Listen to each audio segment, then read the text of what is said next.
Oops, wires.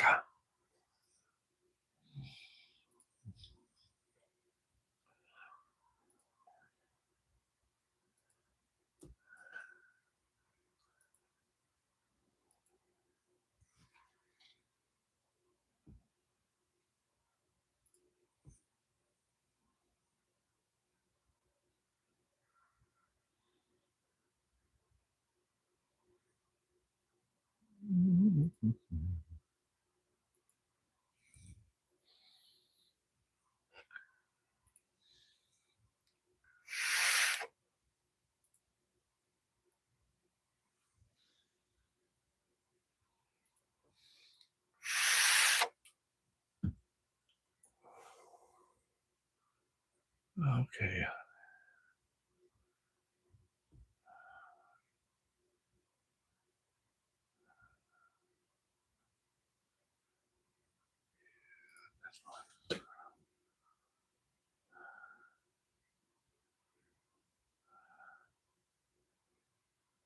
Hey, how's it going? Scrambling last minute. We were watching a movie. Almost forgot. Almost missed out that it was time to do this.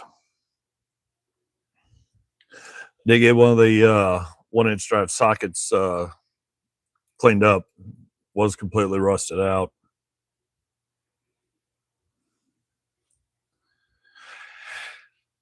Yeah, this one is kinda. That's probably 3/4, but that one is. Because when I did the video or prepped video for these, I actually remembered to charge them.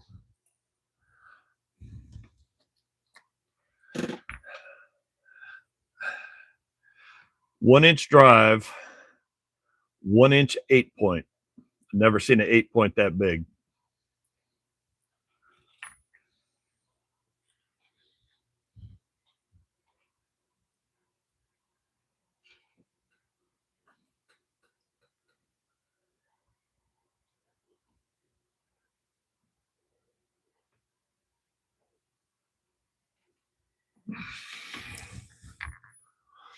Then with the inside of that was a nightmare. That was completely rusted out all the way through the core. The right in the center portion, it was actually so bad, it was actually flaking and scaling off.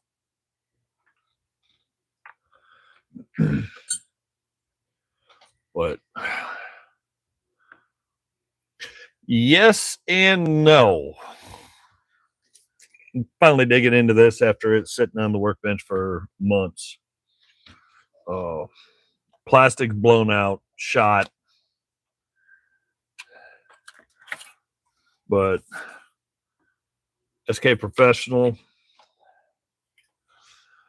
nameplate's still in good shape. But as you can see from the rest of the box, it's hammered.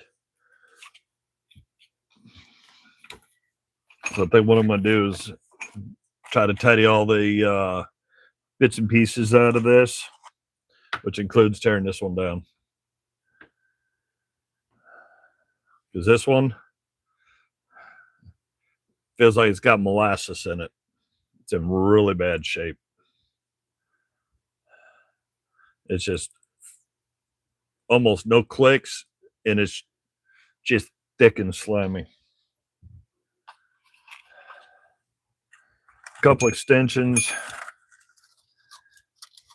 I haven't dug this thing out yet. I got it, and then I just sat on the workbench, said I'd get to it. Everything else become a big mess. So unfortunately, that's all that's left of the plastic.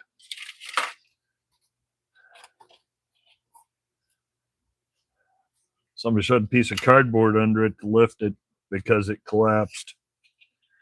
Inside the box isn't too bad. I might give it a shot later at trying to dig into and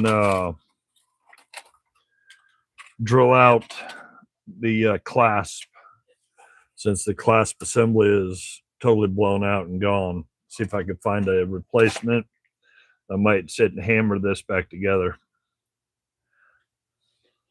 I know I ain't got time for it tonight. So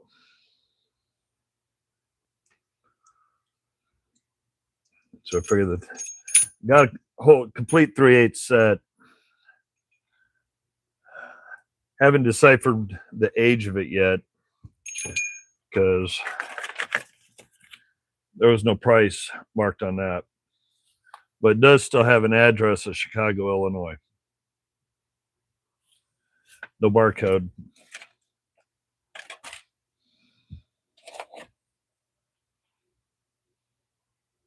So this might be a fun attempt at body work. Just give me some green hammered paint from Rust-Oleum and see if I can sort of kind of issue make it work.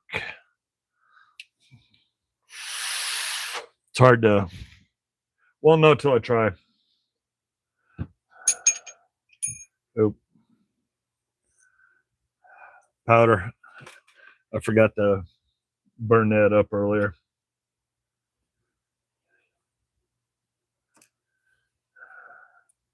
Figure a bit later when I'm tired and not thinking, I can go after the sockets. Digging this little piggy first.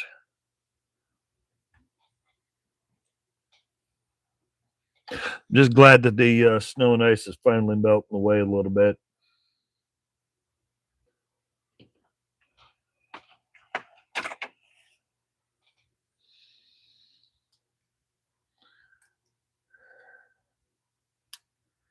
Oh.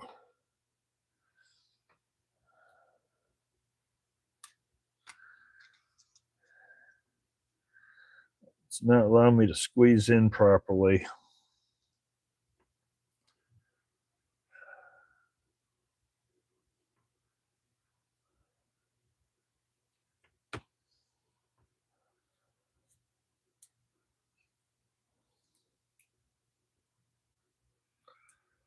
Come on.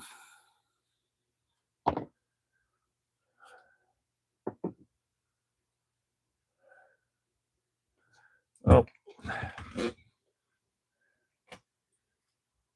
When all else fails, try to break out some of the good stuff.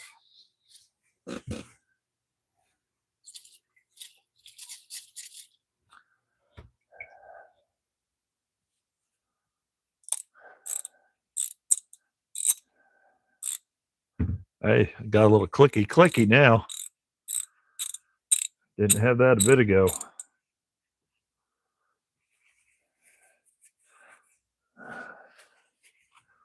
Now it's starting to look like I'm changing oil.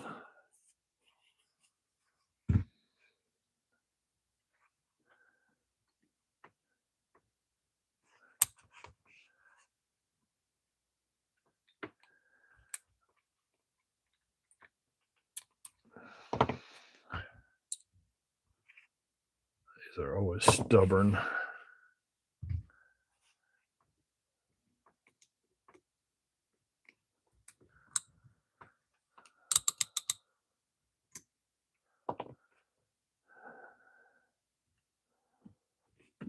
I don't want to break it because this is one of those clips that I still can't find for the Napa.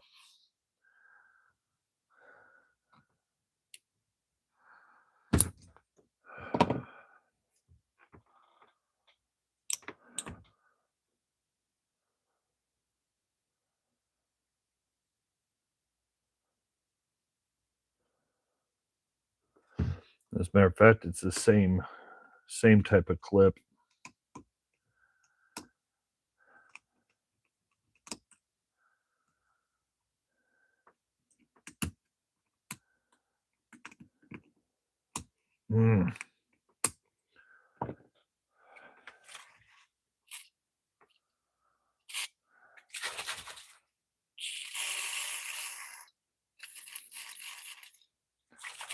Still cold out here. It's like 50 degrees here in the shop.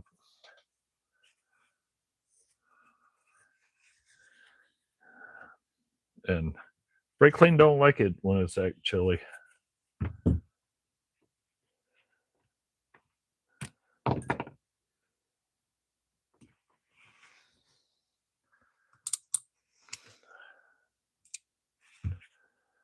You know what?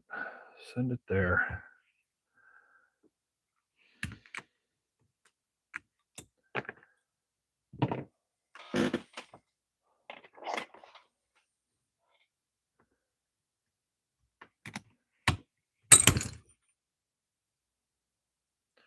Well, I didn't expect that.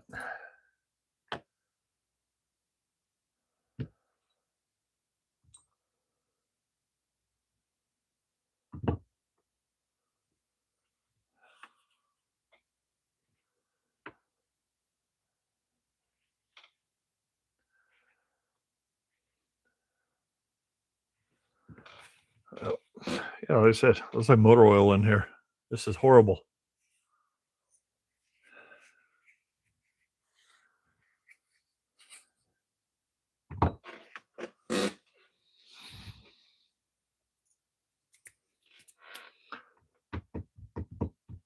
Oh, I needed a light.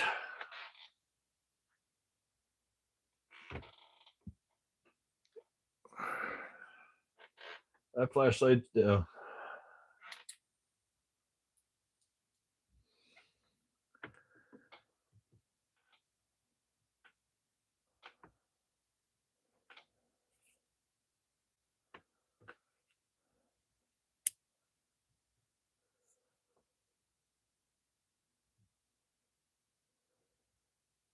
actually looks pretty good in there.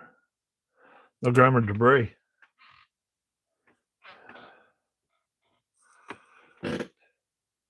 Even looks good in there. No real issues. Got some minor wearing, but nothing major. Just needs hoed out, cleaned out.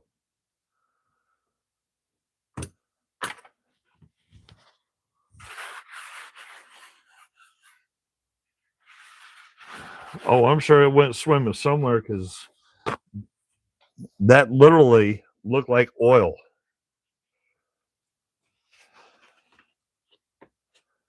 And I don't mean oil as in 3-in-1 or anything else. It looks like actual motor oil.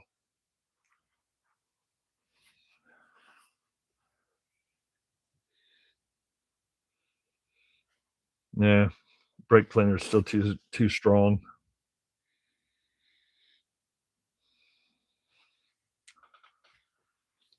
Probably got oil on my nose now.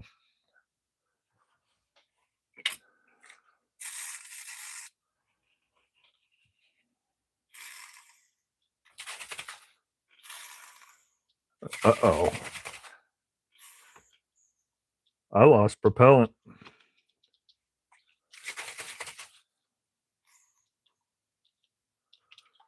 I got a way around that.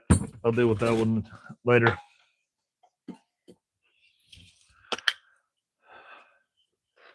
I'll just end up hitting air, shoving some air in it.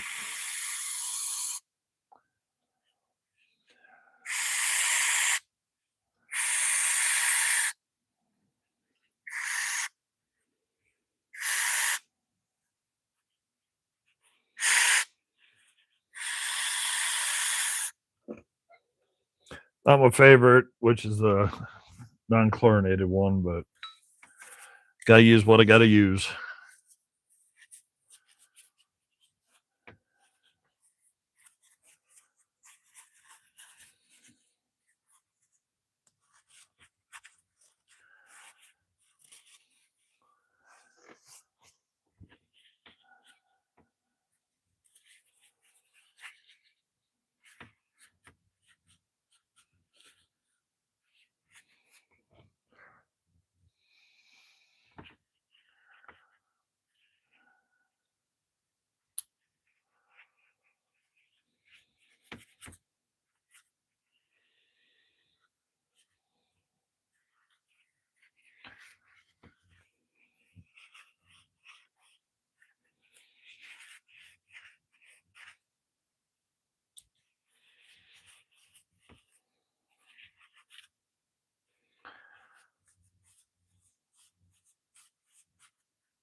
I may not have to hit this on wire wheel or anything.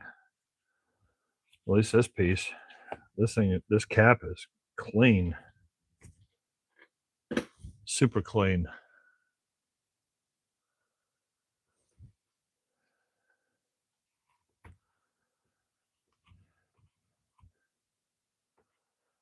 I'll call that close enough good.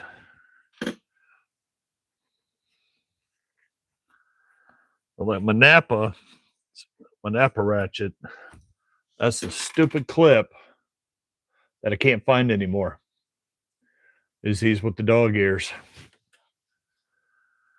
I mean, I can find them in rebuild kits for other manufacturers, but then it's $30, $40, $50 for a rebuild kit because they consider them vintage because they have dog ears on them versus the ones for the snap ring pliers.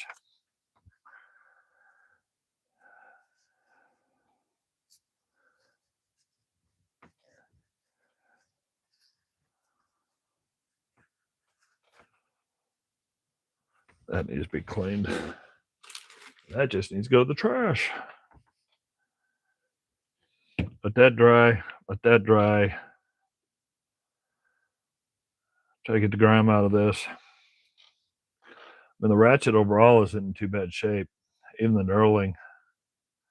Little dents and dings here, but nothing major.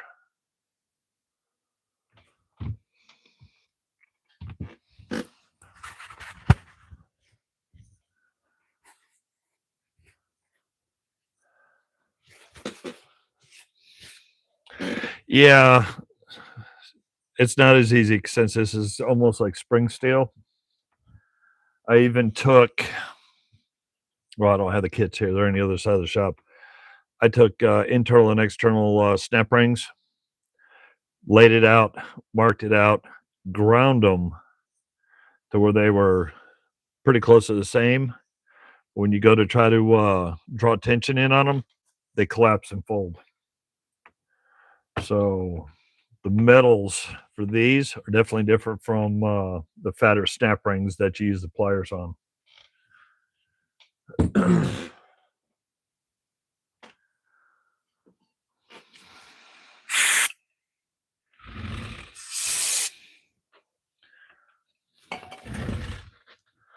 Let the turbo can work.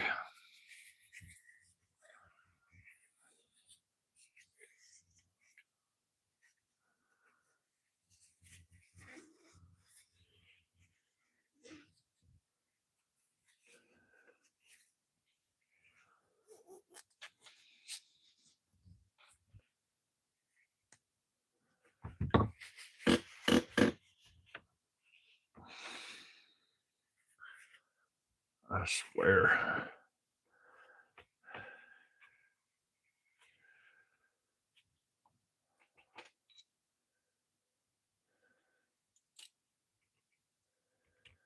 That's some old oil.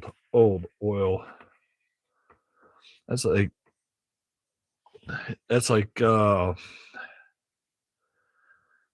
even putting in the refrigerator for a month and a half and then trying to dig into it.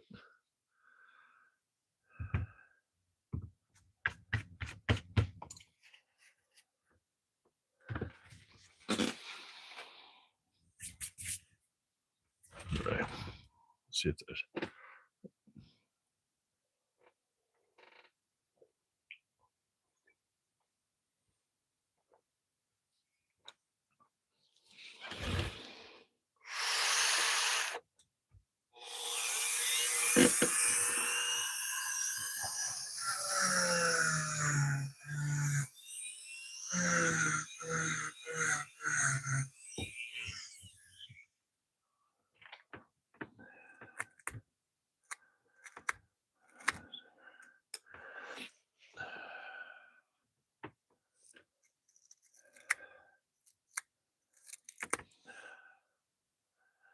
Temperate would leave it most likely fragile. Because don't forget, when you temper it, you change in the its structure.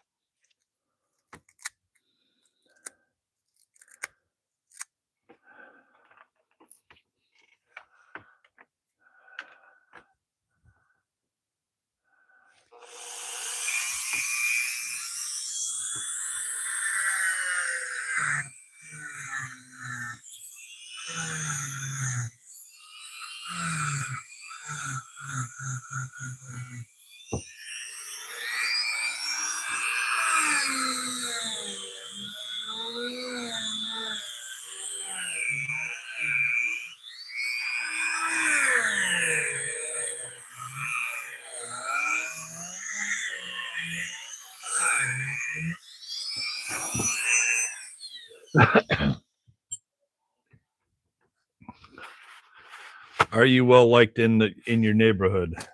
Well, I don't have a neighborhood. The deer, the fox, the coyotes, the squirrels, rabbits. They kind of like me, I guess.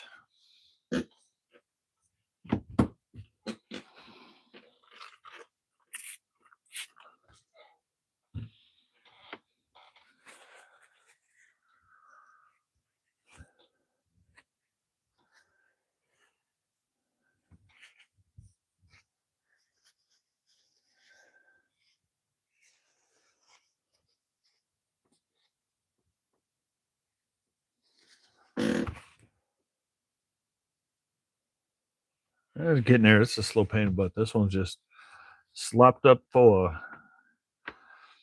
congealed oil.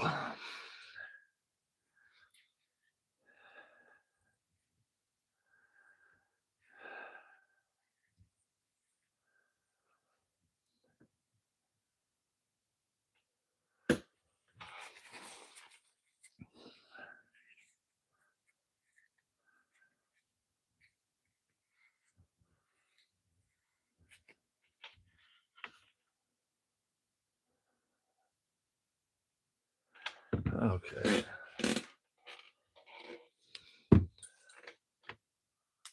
Ouch.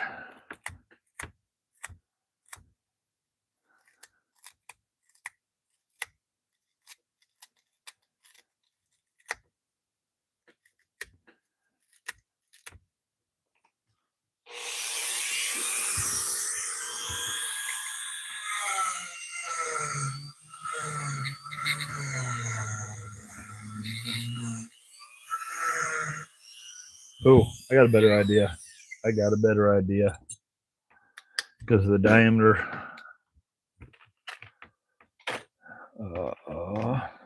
Where?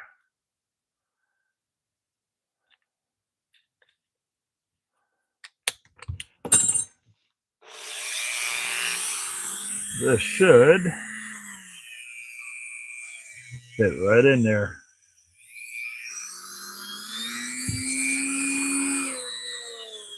Sorry, I gotta do a blind side because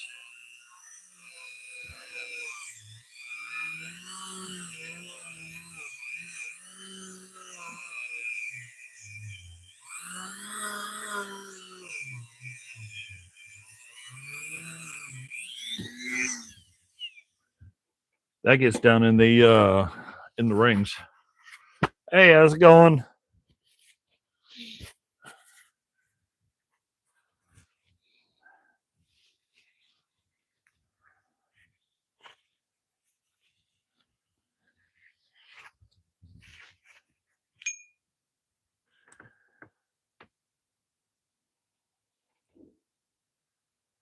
Nope. Missed a spot.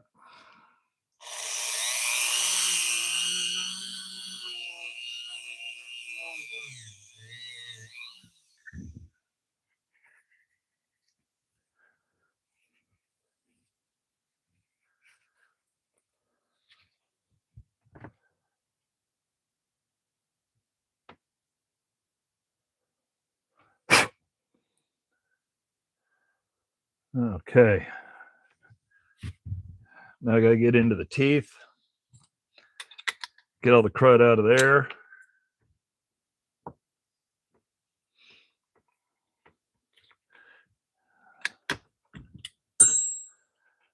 Then clean the top up. Really ain't got to do a whole lot with this. I might just hit it lightly with one of the softer discs. Because for the most part, it's not in really bad shape at all. I don't think there's enough problems to put it on the wire wheel.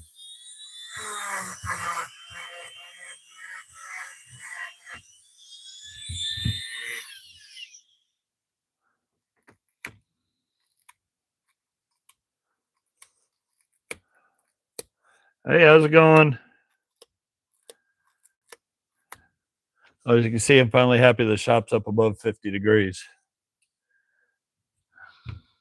So back to t-shirt time.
Yeah, still got a little crud in there.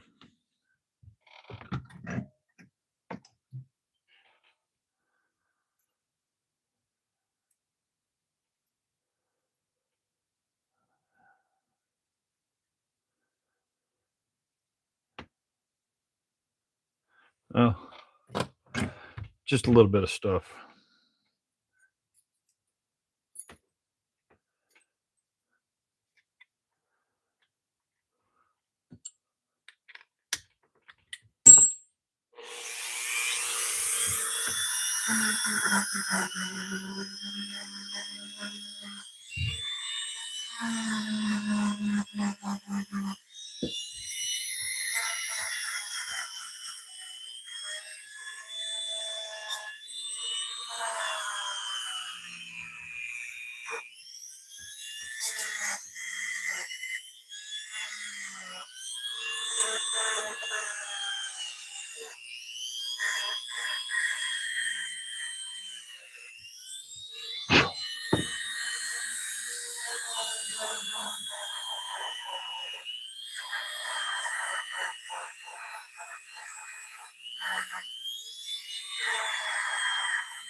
Yeah, a little bit of wear in there, but not too bad. I think that would be just fine.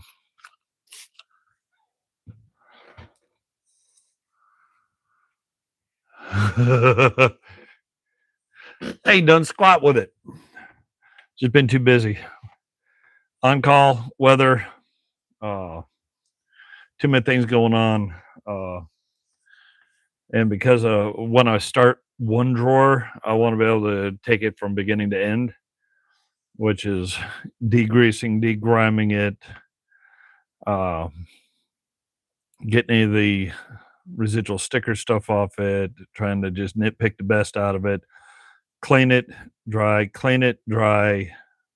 wax it, polish it a little, wax it again, polish a little, because the dents, dings, and the little bit of little light rust spots I want to keep. Because I don't have the time, especially with the fact that it's going to be probably another month or so before we get weather good enough for me to go outside and paint.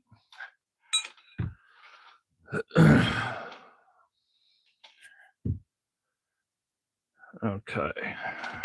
Handle's looking good.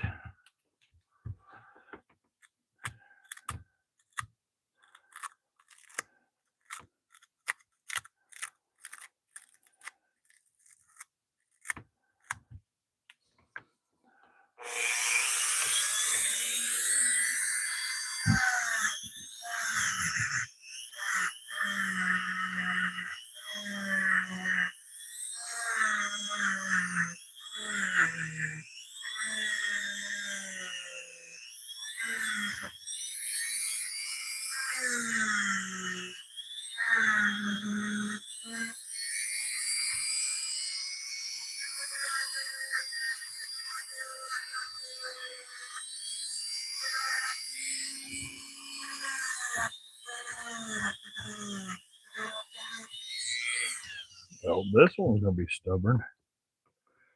It's got some thick crud caught up in it, which is probably why it was not clicking too cleanly. It was kind of riding the crud line.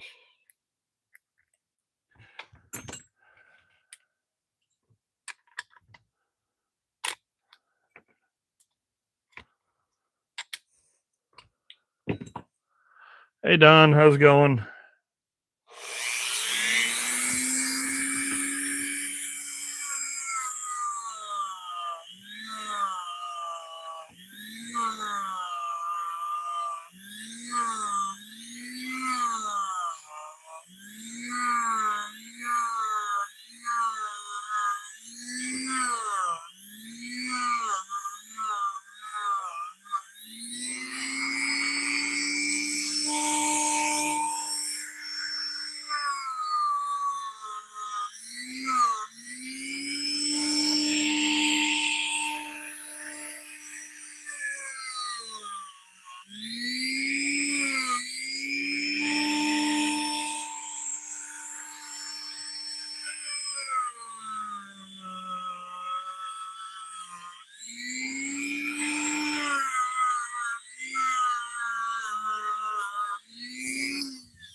Come on, flip over.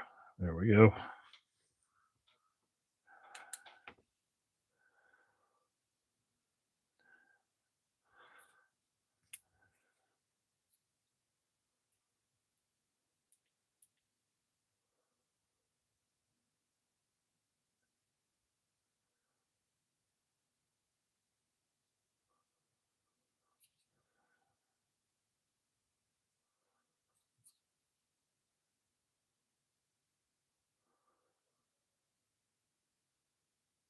No, it looks good in there.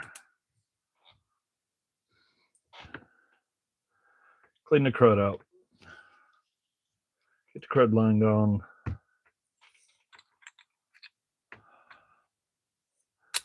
Well, I don't get long weekends because of what I do. I only get 7 holidays a year. So,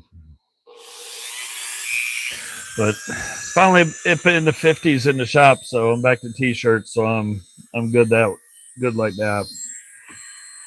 But yeah, most people get holidays. I don't. Most people I think people get this Monday off. It's a normal day of work for me.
But I'd say overall with this SK, it's in really good shape.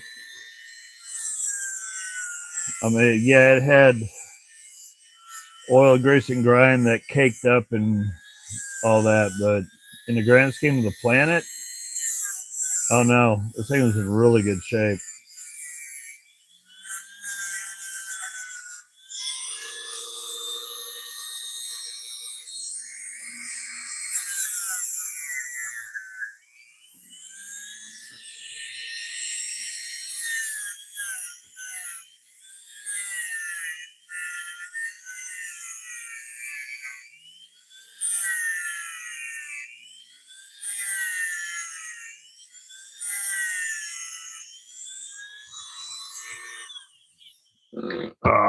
Pause. Need some more coffee.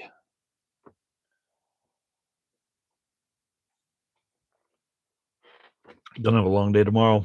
We're gonna be bouncing around flea markets, antique malls, or whatever may possibly be open.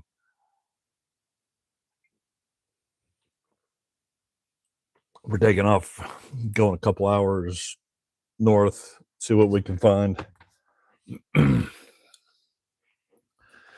If I'm lucky, bring some more tools home. We'll see. That's an unknown variable. Just my luck. We're going to go look at a bunch of stuff. I'm going to see a bunch of tools, and those tools are going to be overpriced garbage. You know? Yeah. Most likely, we'll find. I'm sure we'll find something cool along the way.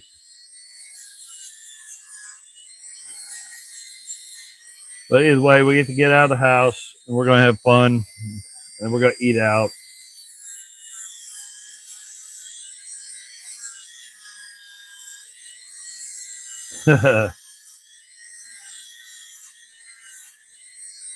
I may have to. I just thought of something. I might have to do some mileage math. See if I can see what a side trek would be. See if I can get us close to Pramontes.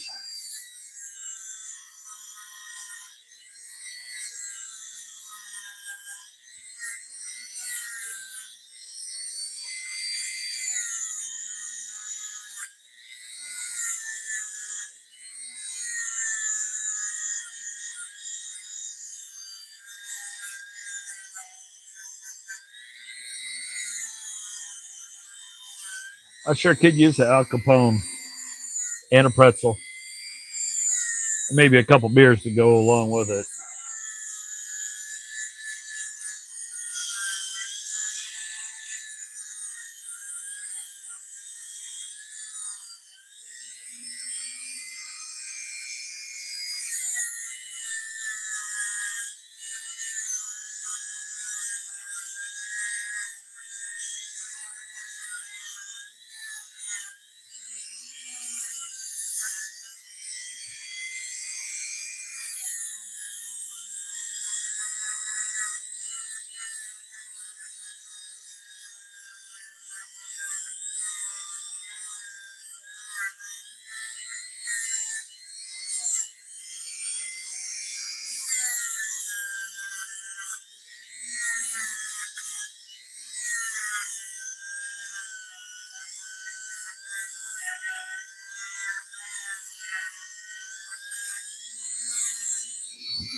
Something just hit me. One thing I didn't check from the get-go.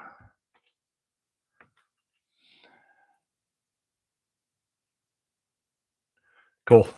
The detent's not all jacked up. I'm sitting there tidying and cleaning and to get this thing rocking and rolling, and I didn't even check the detent to see if it was locked up, frozen, or stuck.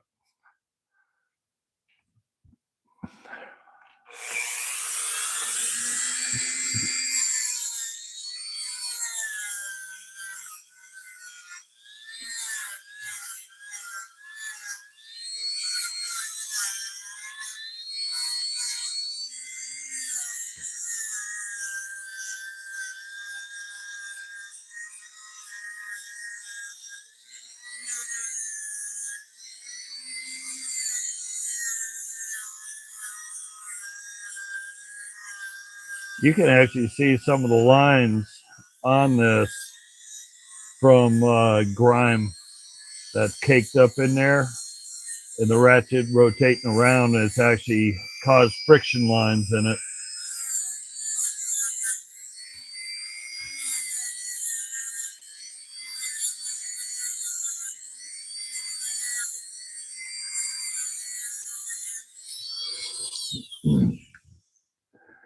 Probably can't see it on the camera because of that, but you can see friction lines where grime and crud was caught up in the tracks. So it's probably something that had grit in it, was caught in the track line, just sat there and just etched right in it. Not too bad, but you can start to see where if it would have stayed like this for any decades more, it would have put a nasty crease through there. Nope, that's clean. Top side's clean.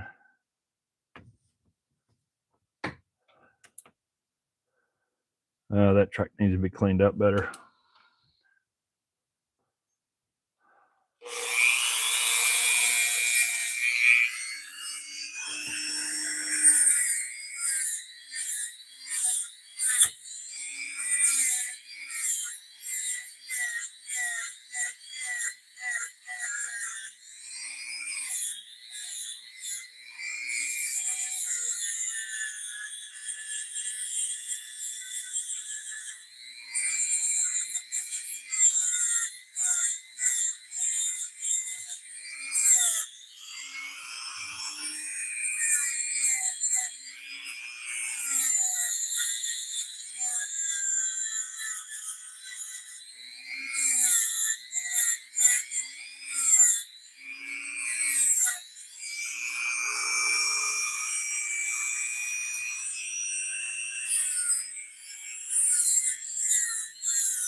We got warmer weather. The ice is not fully melted because it was we had 6 to 8 inches, but it started thawing, then melted, then started thawing and melted, started thawing and melted. So roads are clear, sidewalks 80%, but anything that had slabs of ice because of the thaw melt is still a mess. It's going to take time. We're still getting below freezing at night. Then you get like here at the house where I got a lot of trees. The sun doesn't get down onto the road or the yard so much, so it's still slabbed ice. It's just going to take a few days above freezing to get it to thaw out and melt down good.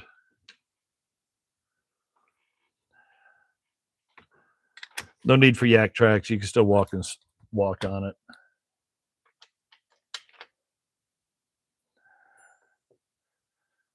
No, I don't want that one because it's, yeah. Okay, forget it. Debating whether I want this one or not since I got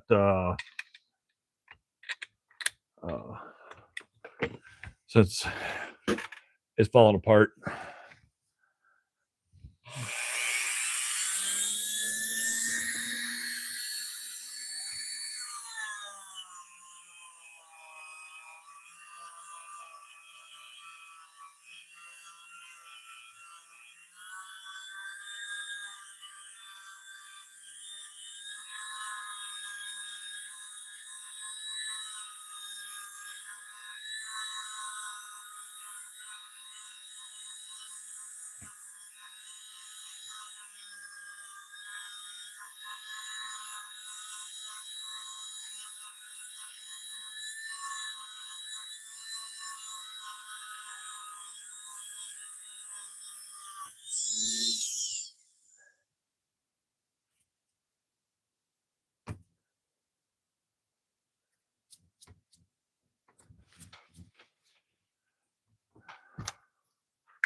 why it's doing that.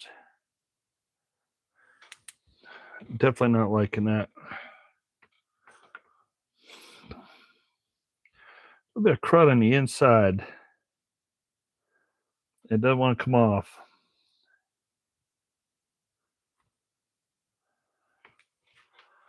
I don't know whether it's, for all I know is it's a, I felt another piece of wire.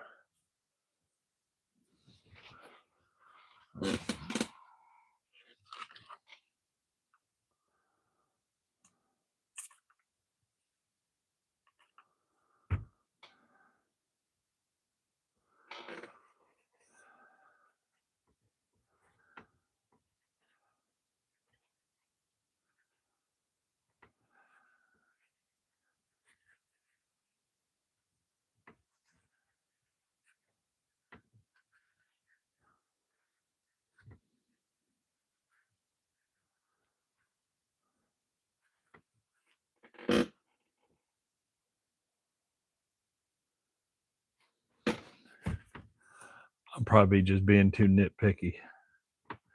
Probably being very nitpicky.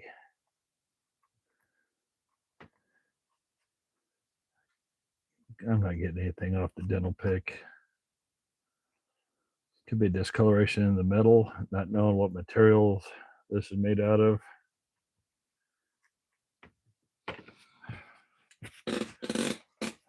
Well,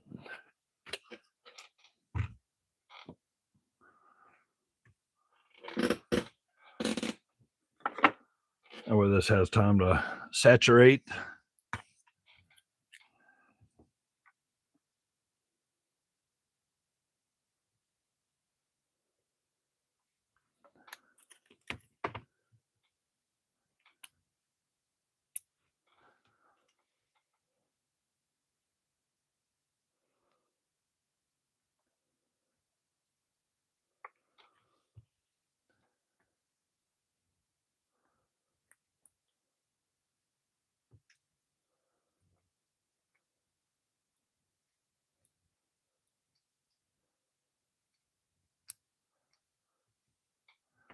Okay.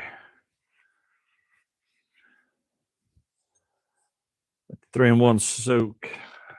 Ooze into all of his spots. Cool thing about that design is it's pretty simple and basic.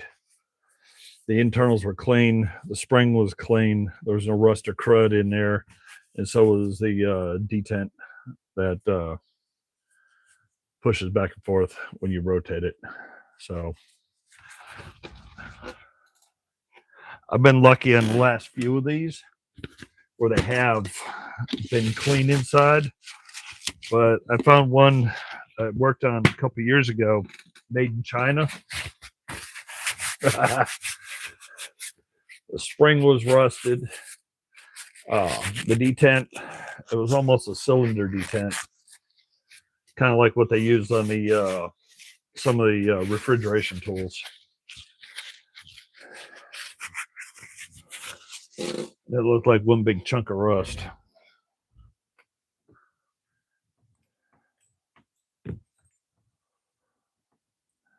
Yeah, we'll give this a, well, what's left of the wire wheel.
Come on around.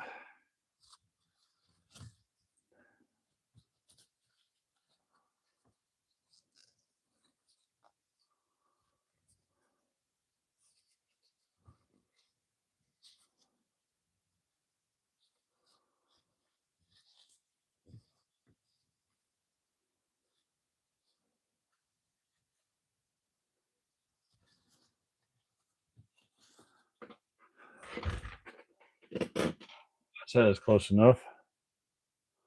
Looks good to me. Especially for a selector. Those usually get beat up, abused, and they're usually in rough shape.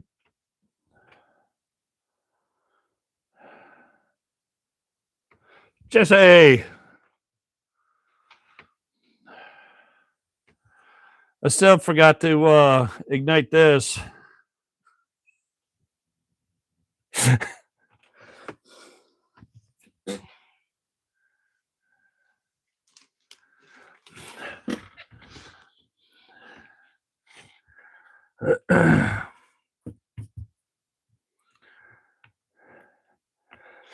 Sorry it took so long to get that video kind of done to you. It was about 10-15 minutes, and it got it more in depth on everything that goes on with them, like when these are not in a confined barrel, how the actual physics works. So it's nothing to get, too excited about. They'll tear them apart. It's just, you don't want the powder going all over the place.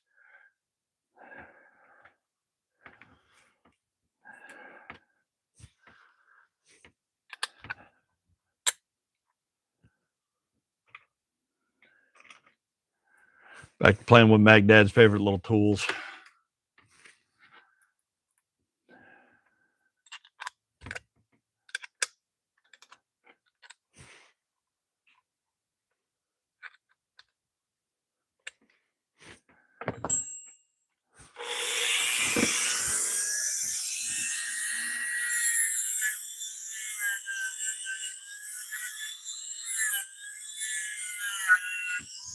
Oh, Jesse, since you seem to find everything,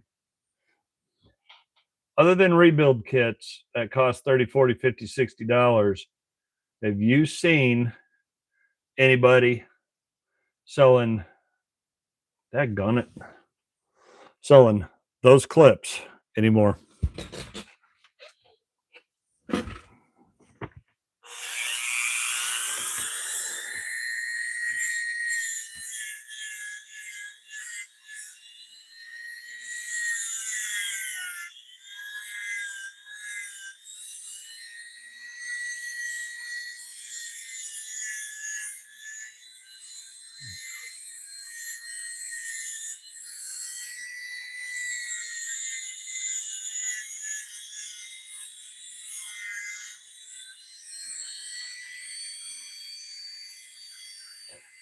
Okay.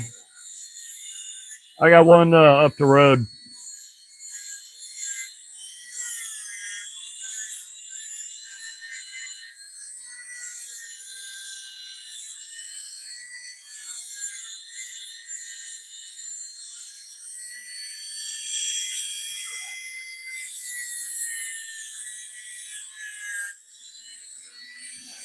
Come to find out what I've already found right now with this ring, just by trying to clean it, it was rusted, which is why I was fighting to get it to come off. And because of the rust on it, it was more like a friction ring.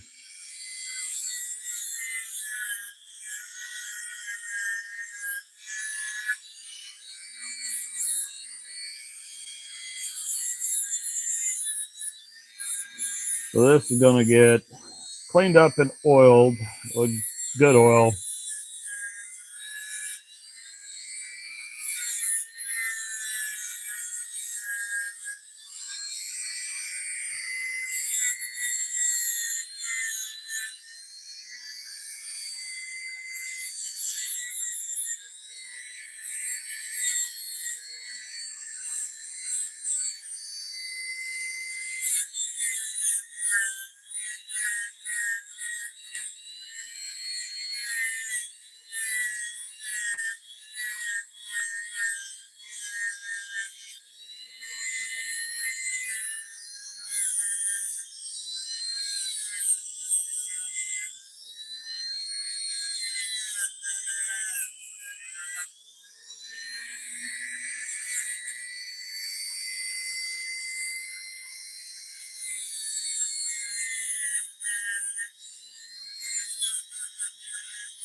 A couple.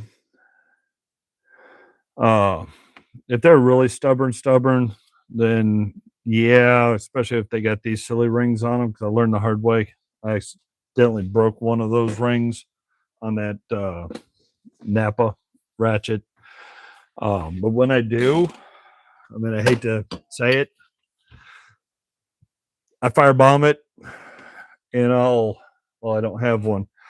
I've used little Lab Tech cups,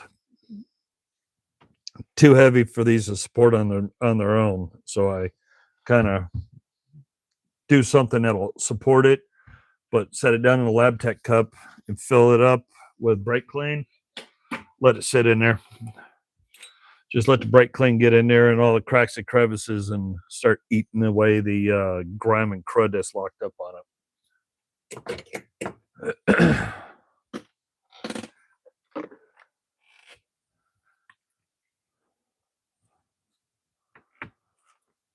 But for the most part, I'm not even going to try to pretend that I've been super lucky with ratchets I've acquired.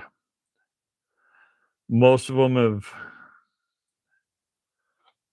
easy to work on for the most part, except for the one that kicked my butt. And then what it ended up being was I didn't have the correct snap ring pliers. But I think that's the one I worked on last week that actually got working right and fixed properly. But for the most part, I've been super lucky. I know some people, they've gotten ratchets that they've even put heat on them. They've tried to heat them up just to get it to separate enough, crack the rusted crust, and it still couldn't do it.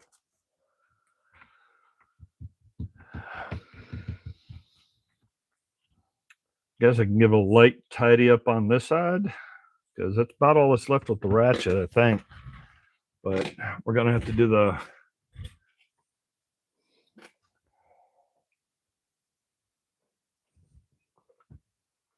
gulp down some coffee. No,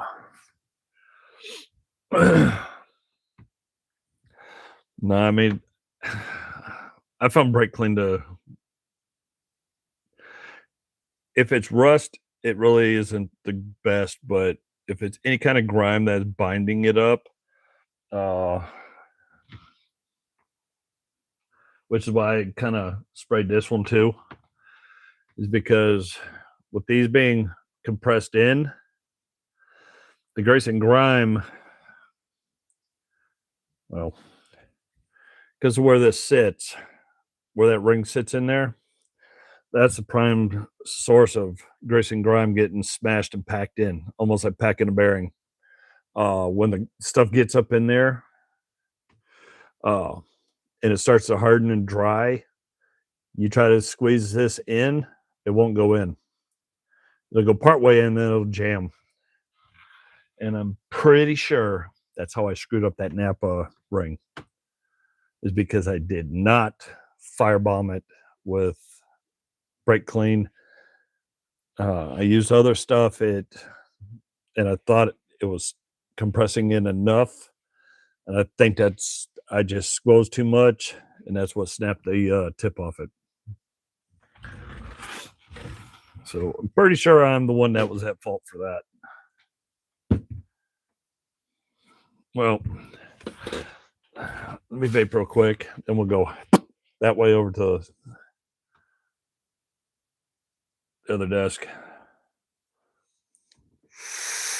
This is different from my other SKs. I just realized it. This is oval. It's not circular like a lot of them. It's actually an oval pattern.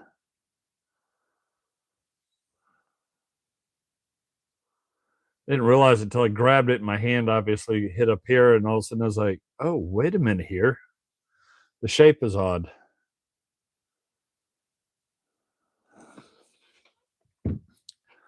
I'm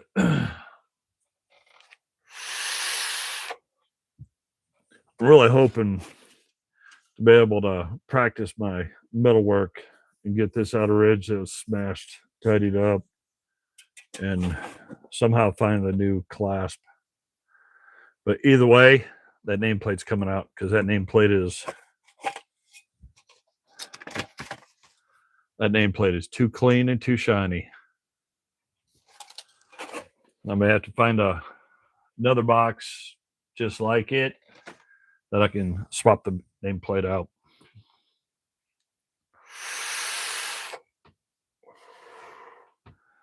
Okay, let's figure out how to get that over there because I have not prepped.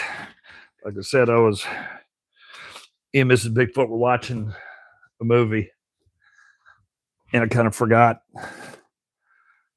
Didn't realize that it was 5 minutes to 9 when I had to scramble out here.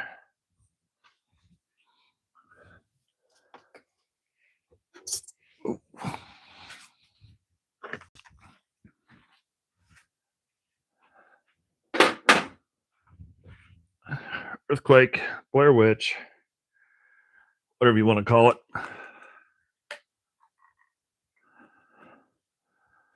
And my disaster area. Hopefully I can get this toolbox and all that backlog from that down so I can have my shop back.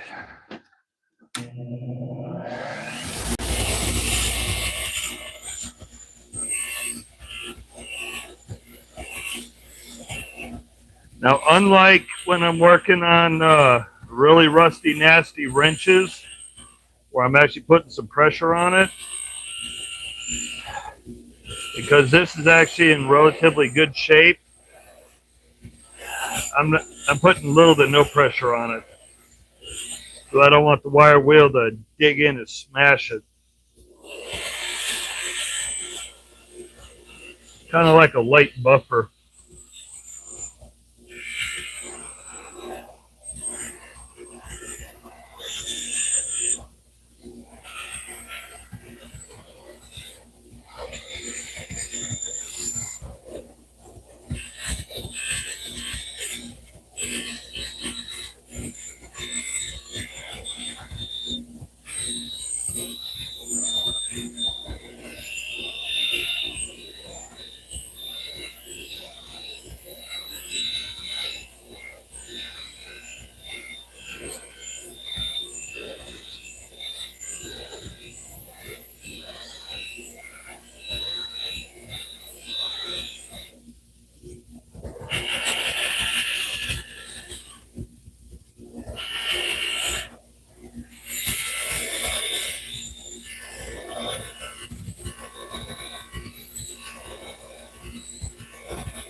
Pretty much. Did you?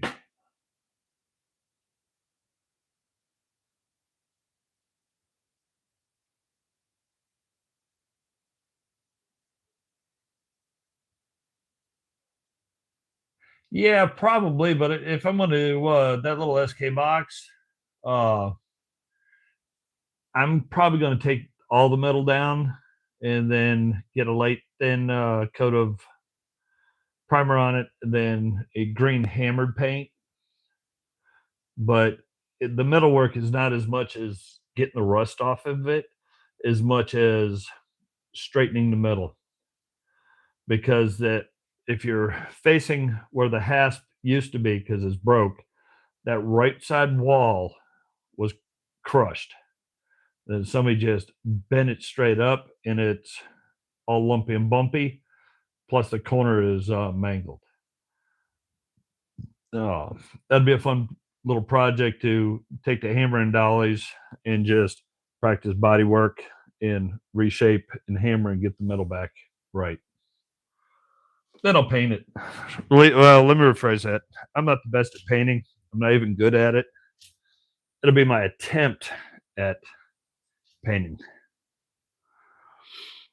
I know this was clean and shiny, but I'm gonna hit the need to scuff that.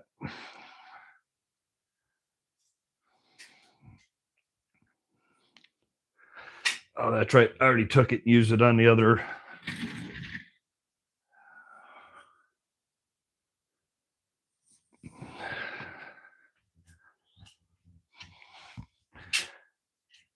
This is theoretically around 2000 grit, but you see the black on it. I think what that is, that's transfer. So I don't want to transfer crud from one to the other.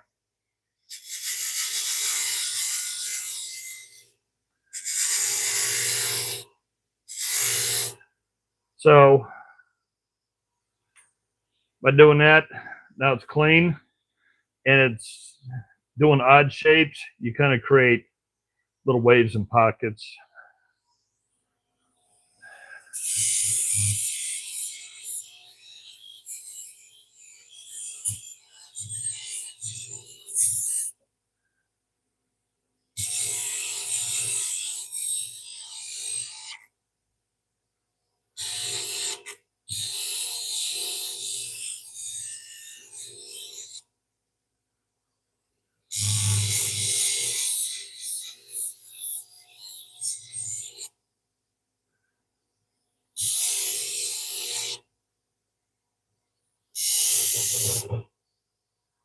That was odd.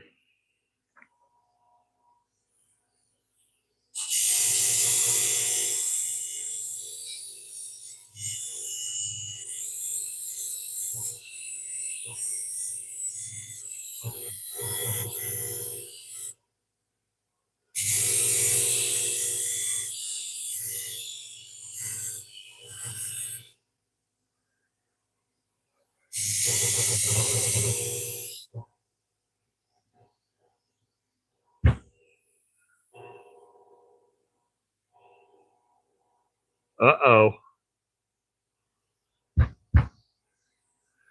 may have a problem. I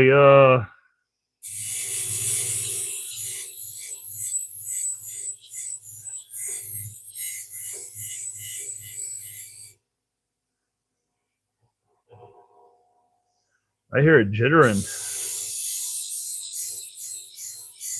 Never done that before.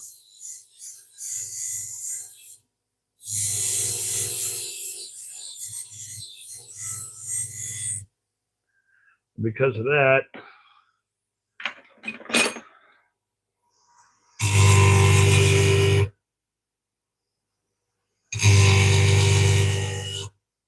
not a loading issue.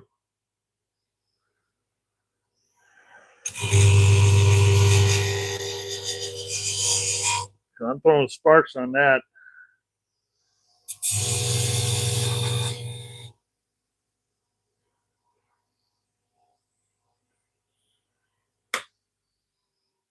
Weird. I thought I was doing something that put a load on the end of it that was causing a problem inside here. I may just have to blow out the crud. But the LED light was solid. It didn't flicker, didn't waver.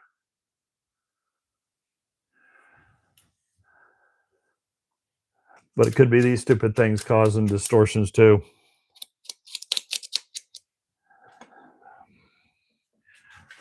Okay. Oh, I forgot one piece.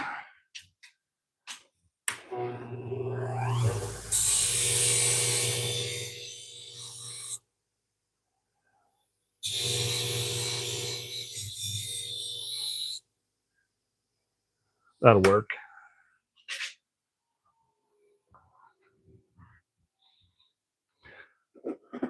Gotta work on my dollar wrench. soon too.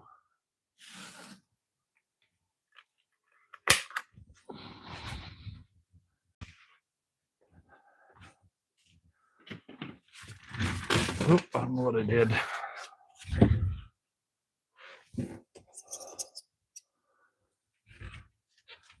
Oh.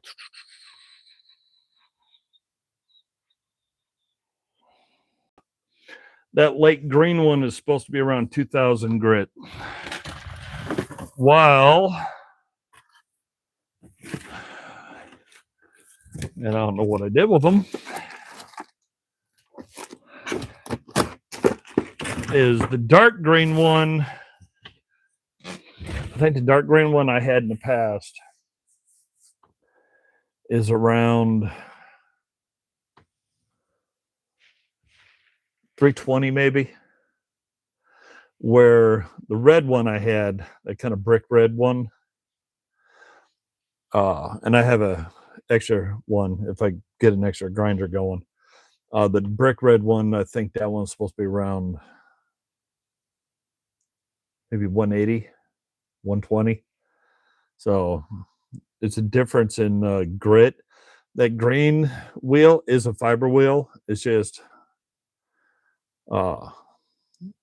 densely compressed. So, and it's a lot softer. It creates a lot more dirt, dust, and makes a big mess out of it. Hang on, I missed one thing. Again.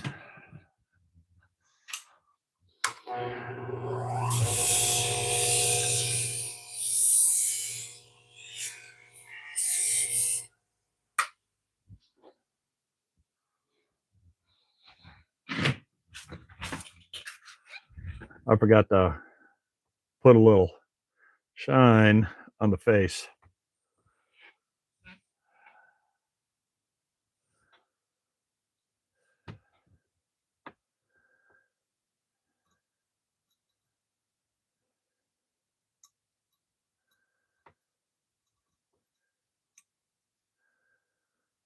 Yeah, that's full of gunk. Full of gunk and grime.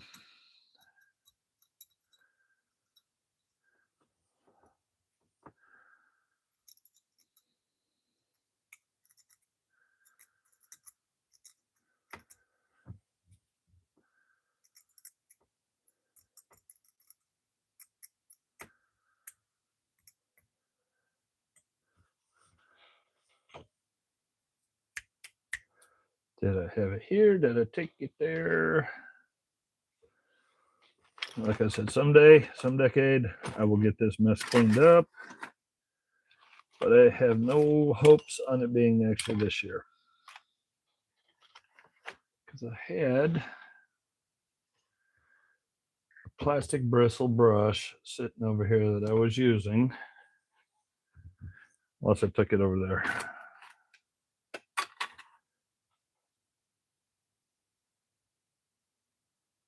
I swore I just had that thing. I swore I was just using it.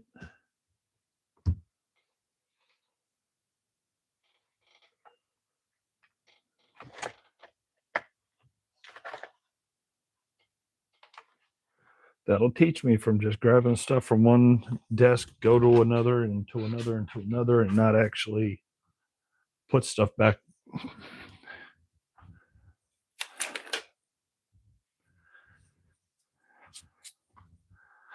Not the brush I wanted, but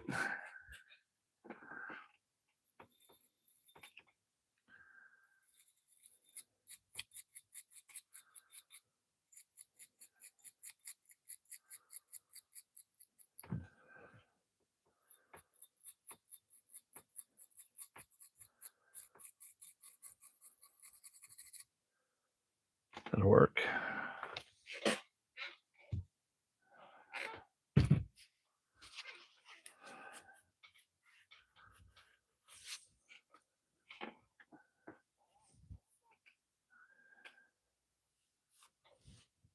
Okay. Everything's good in there, tucked in, looks good. That's been cleaned.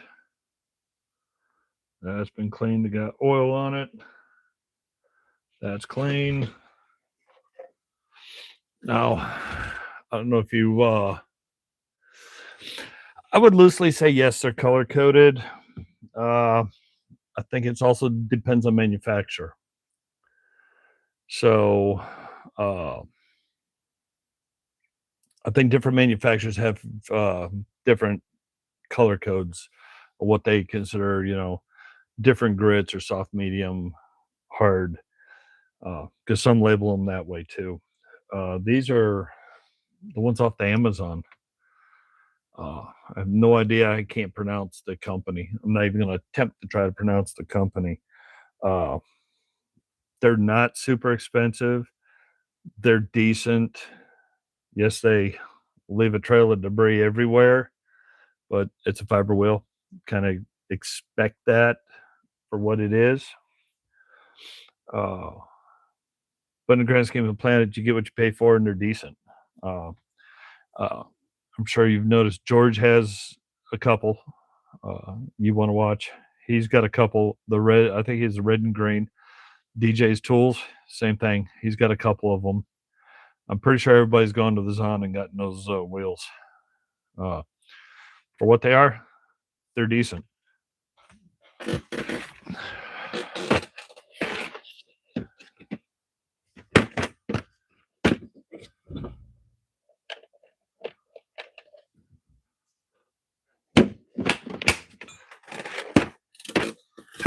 Not saying buy enough junk off Amazon, but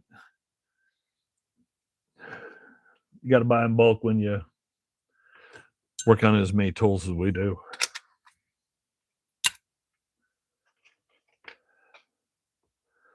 Now, theoretically, this little crispy fiber ball is supposed to be around 600. Can't prove it one way or the other, but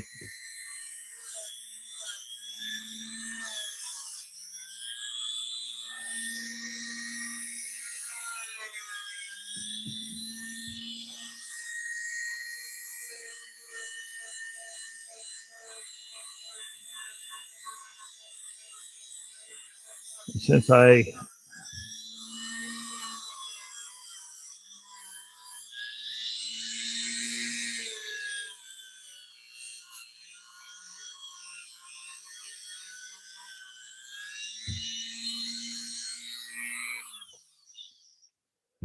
I hit this face with a wire brush, I had to hit it back with a 600.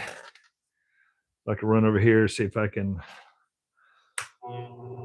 untangle it.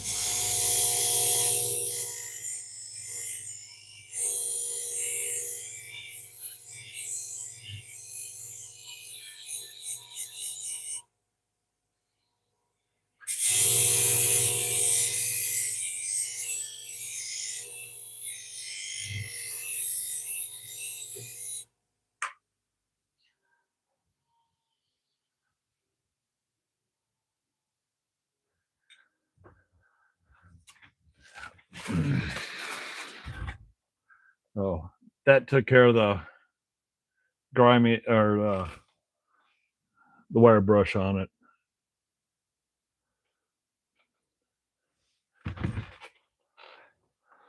It's got plenty of 3-in-1 in the core. It moves super easy.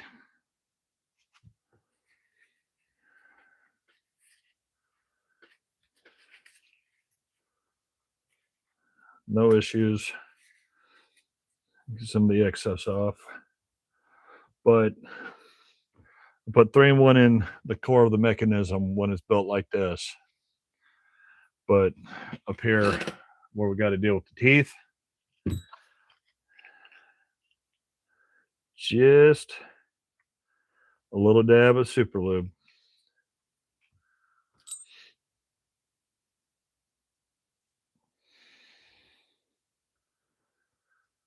Doesn't need a whole lot.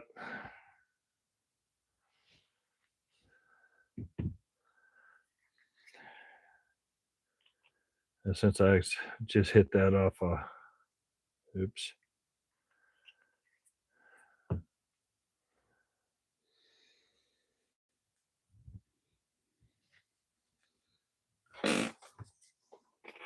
So as you see, no piling globs.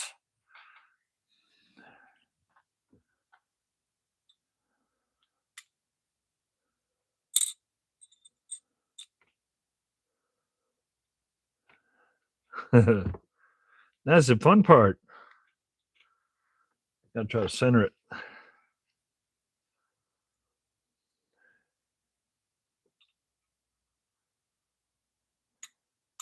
Okay. I might take that as a win.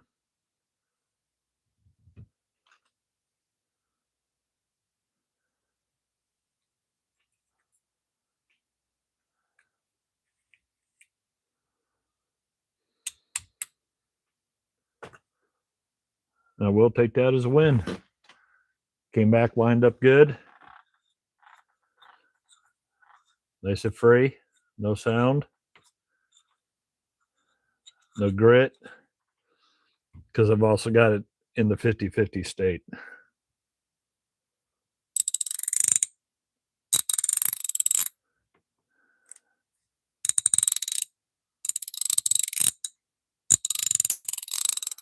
No skipping. No sounds of damaged gears. Another SK that'll last decades. I just need to take care of the detent.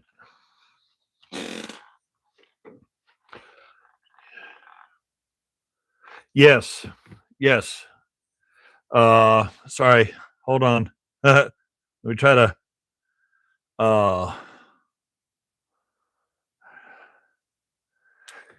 hang on. Before my squirrels get sideways and get too far out of.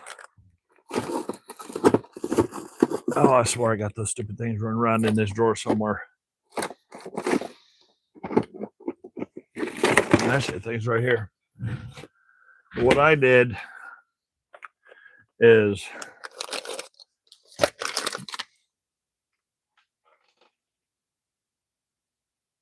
that sounded weird. I got a spacer kit. It says telescoping bench wheel bushing, 1/2 inch up to 1 inch.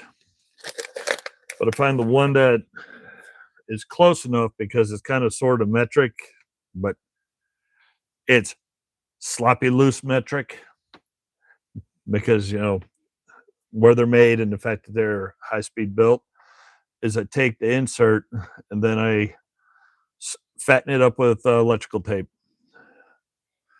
That way it goes in, it's tight, locks down. Obviously, with friction, spinning, and time, and it warming up a little, it kind of sticks. This is one I pulled off another one. All I gotta do is cut this off, put some more tape on it where it's I can hammer it into the core. I forgot all about it until you said something and it dawned on me. Yeah.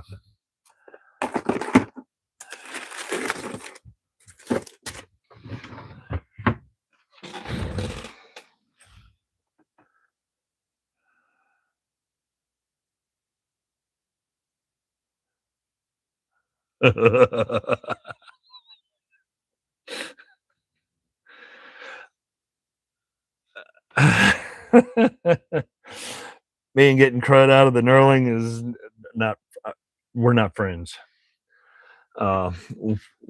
If I do hit it, say on a buffing wheel with, and I use either the brown or the green stick to put polish on, I stay up here on the smooth metal and I do everything I can to avoid getting anything in here because it seems like once I get it in here, that's like losing a toy down the storm drain. It's with Pennywise, it's gone. All I can do is hit it with a wire wheel, then hope for the best on the knurling.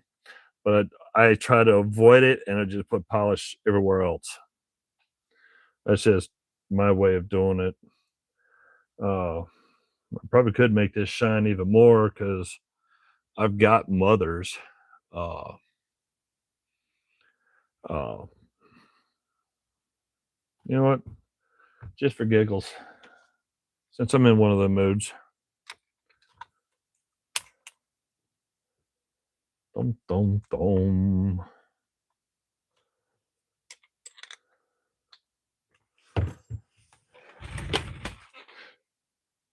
I gotta get a little container of mothers.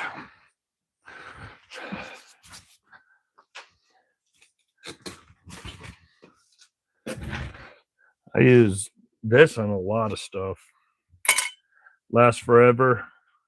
Yeah, no.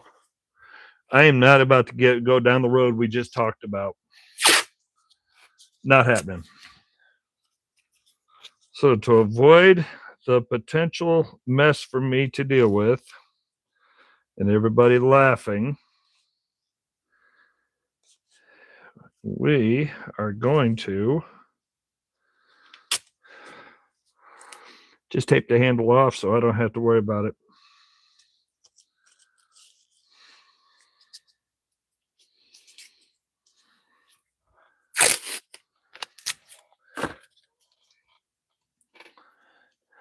And no, I don't keep the frog tape just for that. Frog tape up here is because I blew and I split blue tools.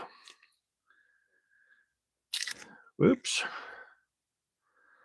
Because I split blue tools, it's easier to deal with that way. Oh, I've already moved them.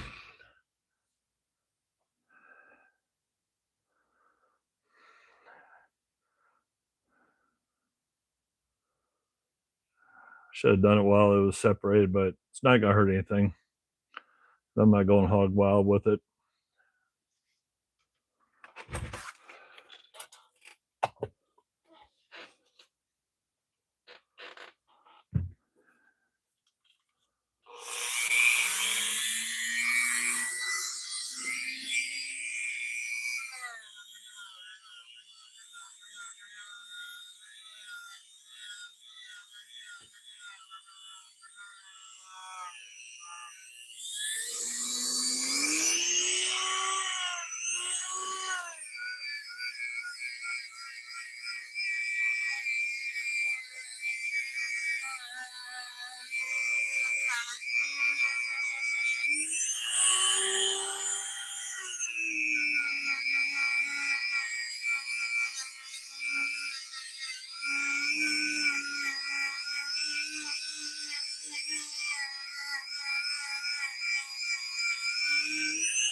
Oh, that's blown. That's broke.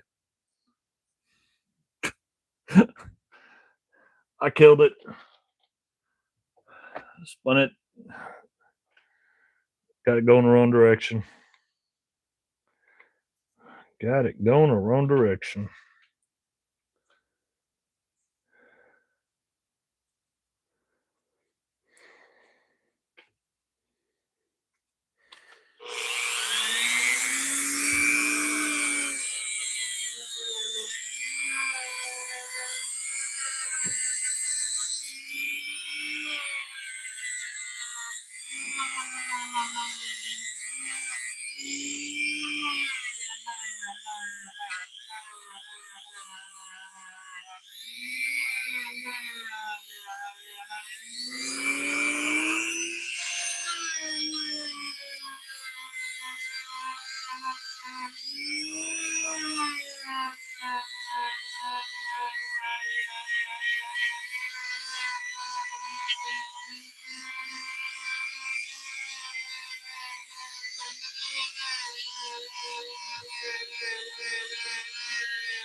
This should be close enough, good enough.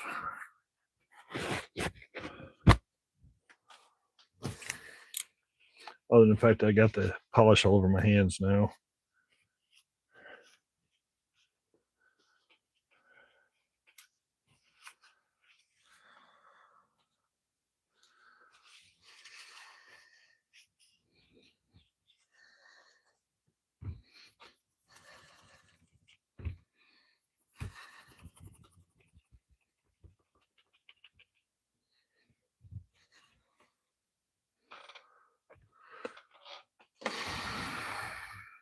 Got to clean the hands before I undo that because I'm not getting this crud up in the knurling. Because I'm not about to go down that road with the knurling looking horrible again.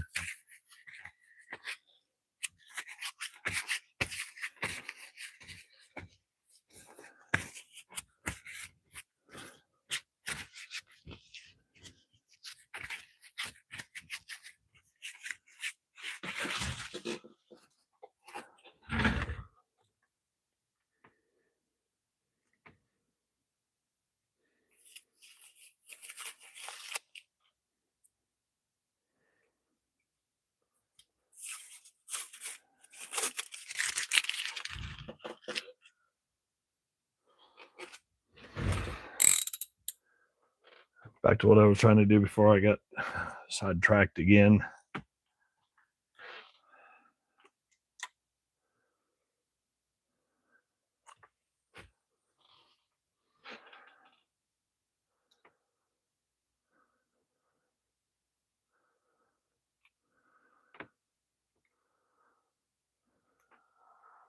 Come on.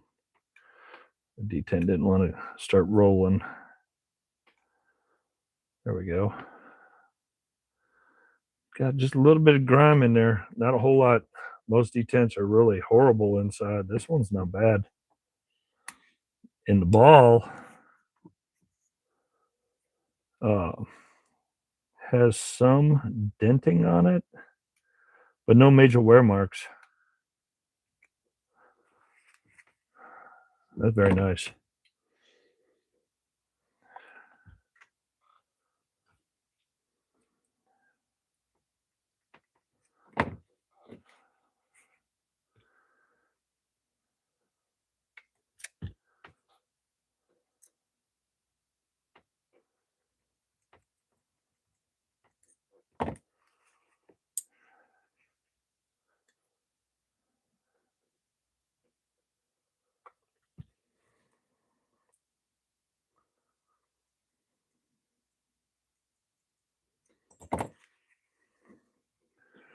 Well, the crud coming down is not as muddy.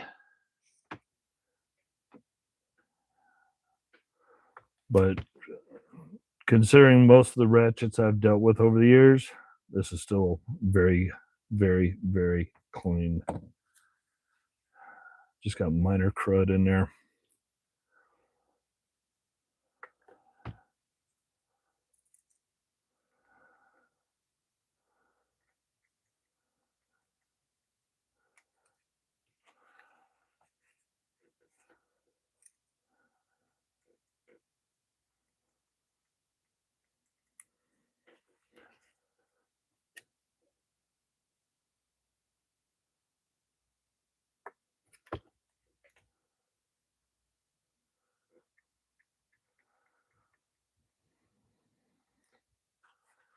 Well, that's a good enough.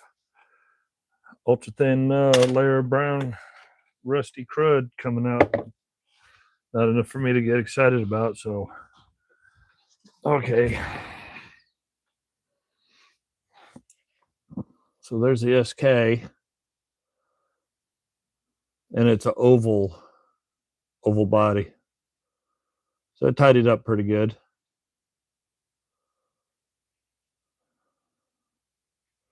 And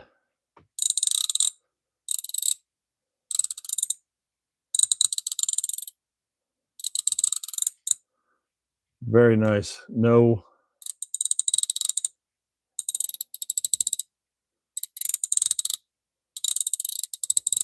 360 each way.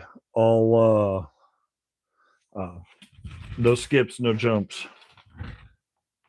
I wonder whether the professional line is why it's a little beefier and it's got that oval body to it.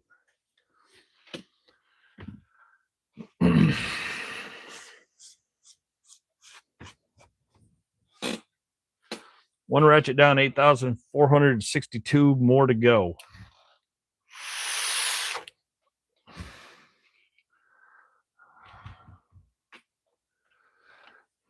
Still got a mountain of stuff.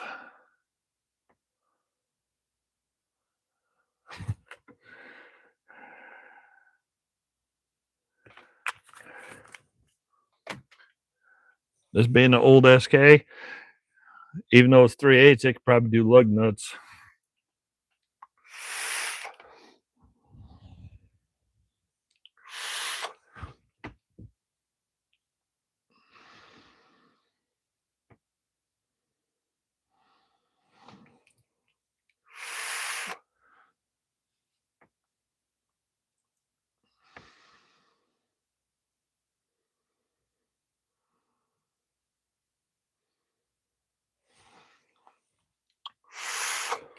But I remember a comment coming up about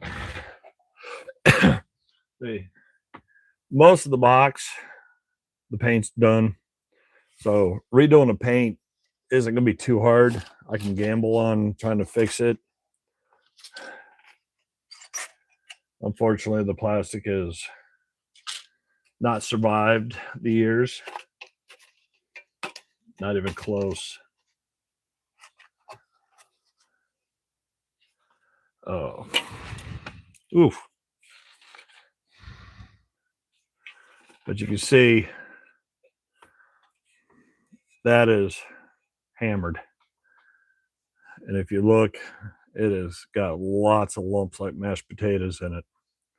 So this side somehow got the snot smashed out of it. I think what I'm going to probably do is I may drill out the rivets, separate them, get the rivets out of the nameplate since that nameplate is so nice. Try to do my best at some middle body work. I'm no good at it, but I try. That's $1 million ticket. Just try.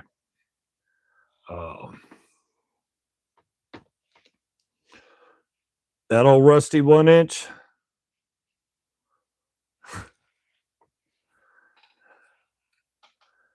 Oops.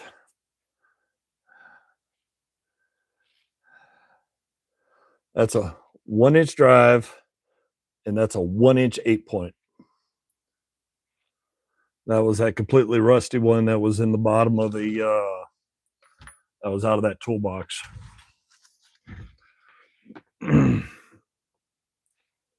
Not for 1-inch. I got 3/4 inch. I got that complete Bonnie set.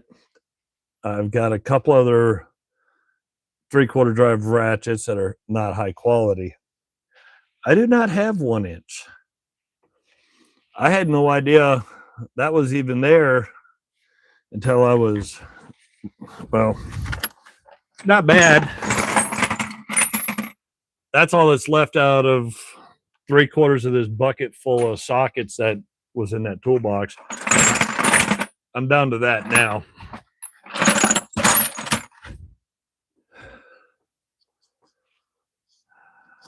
But I got 3/4 drives stuff. I got, extensions, swivels, a couple ratchets, but I do not have anything for that monster.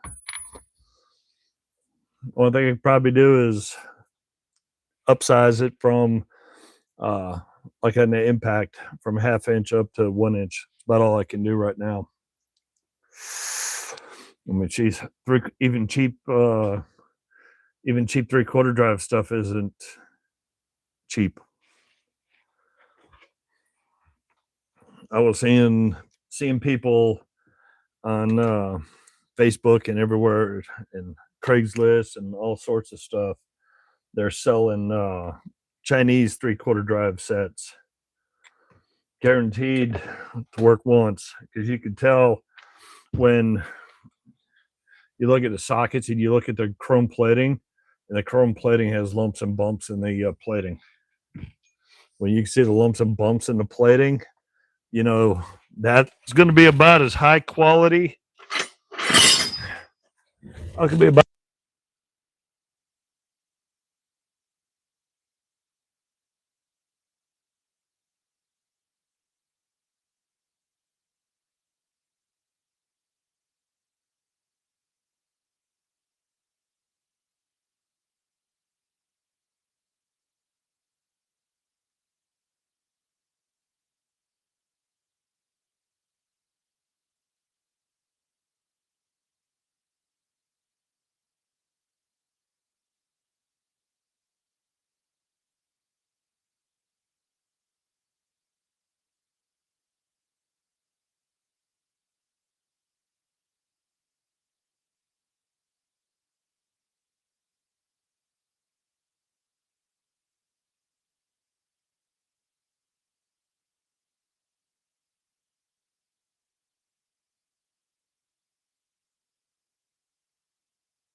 Okay, I'm back. Not bad considering little Amazon cheapy mics. I have aluminum and steel rivets. I thought I had a different type, but I do not. So I have small. They're inexpensive kits. You get the bulk pack with a whole bunch of stuff in there. I used them on the Jim Beam whiskey barrels that are under the table that's hiding behind the toolbox, because the rings on the barrels were coming apart due to age. Nobody had kept anything in it, so there was no material inside pushing outwards on the barrel. As over time, the barrel sections, the strips, started drying, and as they dried, they shrunk. So I started popping a couple of the rivets. So I used El Cheapos on it, and it's been rock solid for a couple of years. So I figure little steel rivets should be fine in here. Just a matter of finding proper size. going to be a gamble. Want to work on it? I've never done them on one of these little boxes. Usually the little boxes are in great shape and I don't have to dismantle it that far.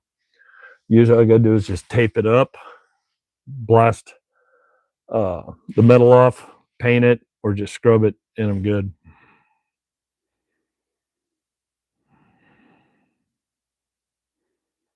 Good idea. Because I know I can get those gear wrench latches easy.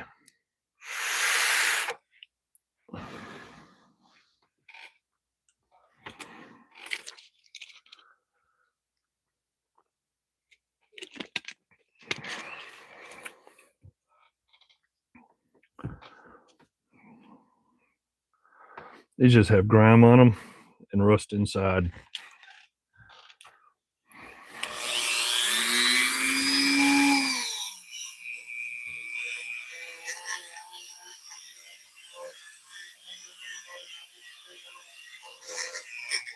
Whoop. Oopsie.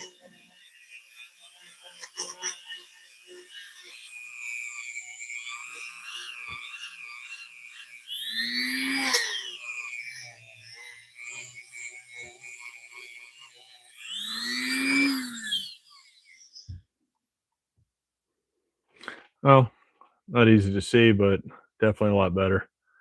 Not perfect. I'm not going to go on the big wire wheel because what's here is just grime. So I should be able to get it with this. Oh, that one's toast.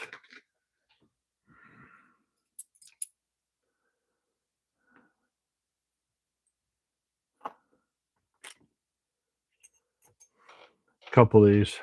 Should be able to tidy those up. This might go on the wire wheel because it'll get up in the knurling.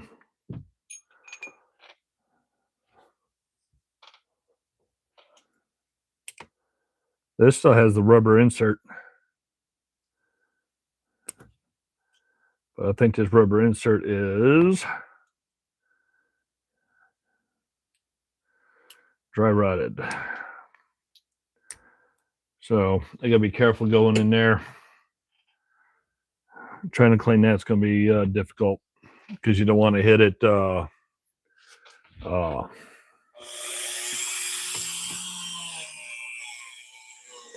want to tear it up any more than it is.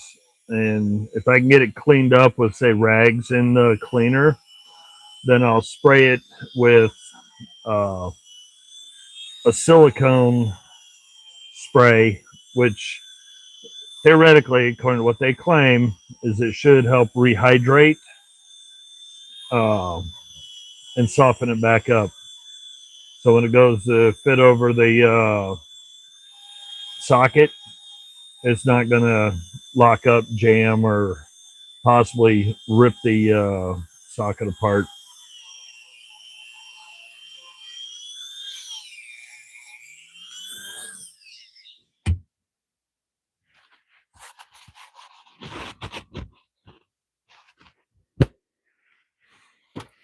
All right, Dave, be safe. Have a good one.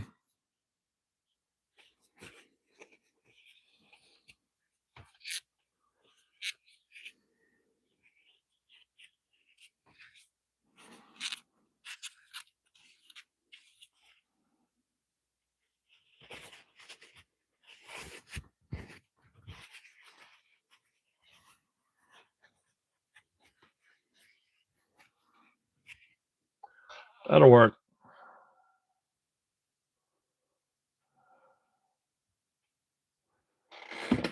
Just gonna navigate through the rest of this. That way the set looks good.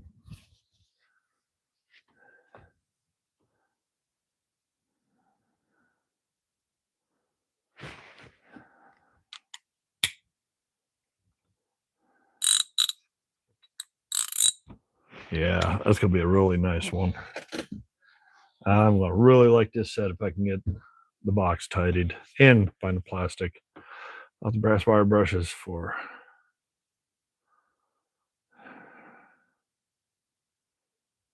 Don't Dremel. They're too big. They're too big for Dremel. Well, I know this is the wrong one because it's not the one with the actual Jacob's chuck, but drill. Put on a drill.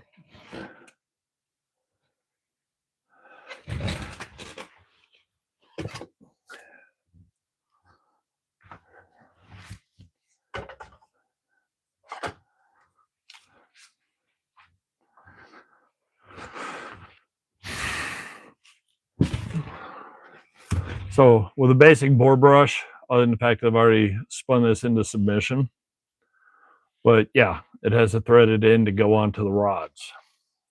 And all I do, I just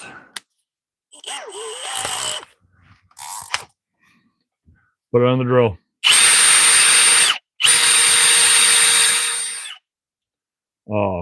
Easiest way to do it.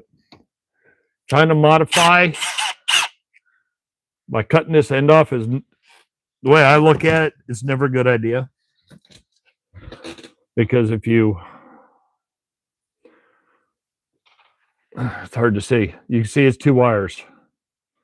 So what it is, and that's why it's got that loop on the tip. So it's folded wires that's twisted all the way down. Clusters of the copper or brass, depending upon what you're chasing, or even a plastic fiber material, is sent through, twisted, more sent through, twisted, more sent through, and twisted. And as it goes through and gets layered, it creates that spiral effect. But if you cut this, it's almost like a crimped end on it. If you cut this off, you risk it separating just a little bit throughout the center, and then that's going to turn around and it's going to launch bits everywhere. But I bet it doesn't launch as much as these little cheap ones do. I got a big container over there full of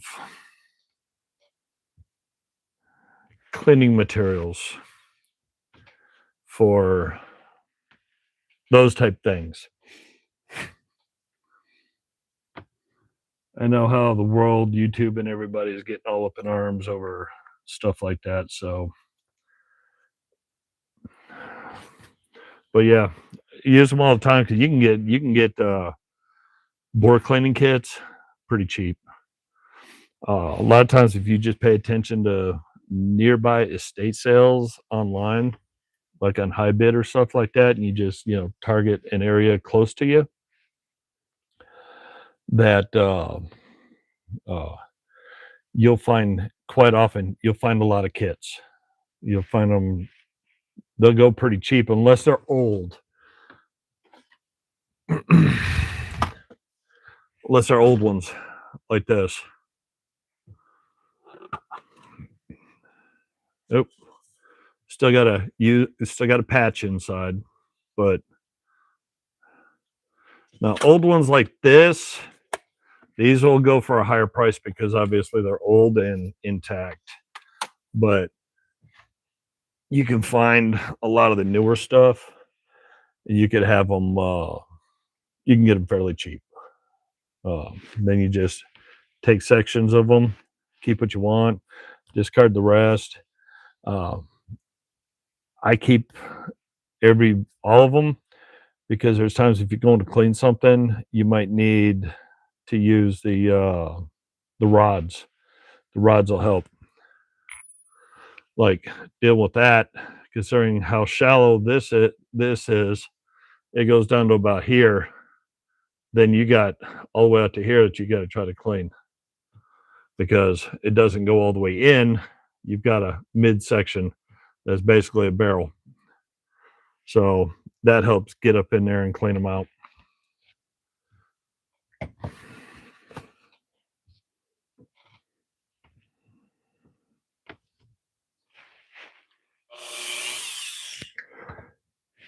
This is Jeffrey. Yes. Sorry. This is a complete SK set. Ratchet, 7 sockets, both extensions, and then the spark plug piece. Well,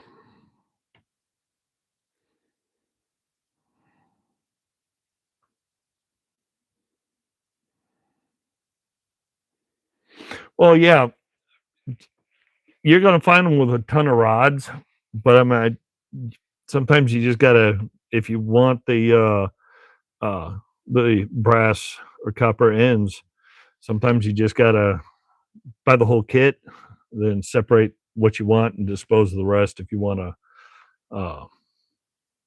I've done that.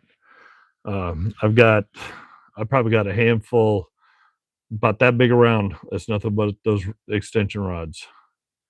And the funny thing is I've found 5 different diameter and thread pitches in them. So it's not like they can all intermingle with each other. So there'll be, this company did theirs in this diameter, this thread pitch. This company did it in theirs. This company did it in theirs. This company did it in theirs. And they don't want to play with each other because, I guess that if you use theirs, then you want something else. They want you to buy their stuff back versus everybody in their proprietary mess.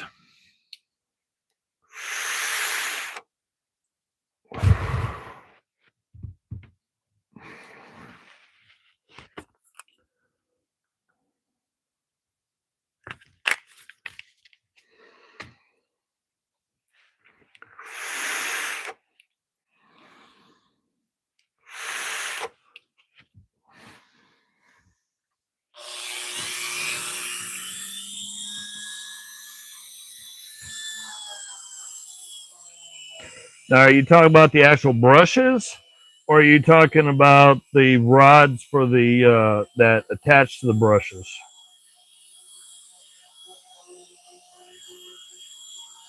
Because when it comes to the actual brushes, there's a ton of different sizes.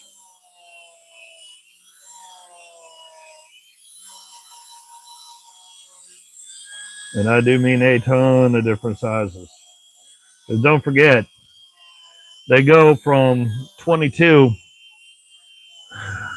up to 10 gauge.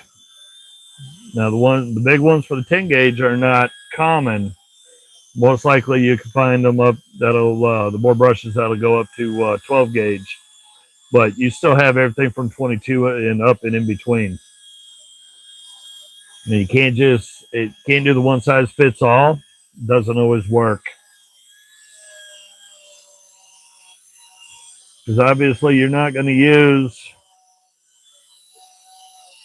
the bore brush for a 9mm on a 45, and you're not going to use the bore brush on a 45 on a 500 Smith & Wesson or a 475. And the 45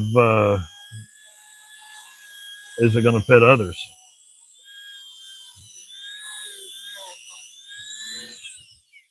And that's just sheer diameter. That's like, you're not going to use the bore brush on that in that. You're not going to fit that in that. So with such a wide variety, plus very old, plus having very old calibers that only get made every couple of years, there's a wide variety out there. So you actually got to look for a larger, more comprehensive set. That would be the best for cleaning tools because it adapts to so many variations.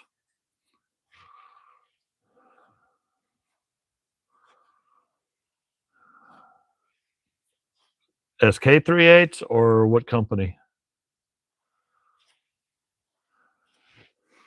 Yeah, that's probably because most people probably just they might be going out and buying the pieces individually.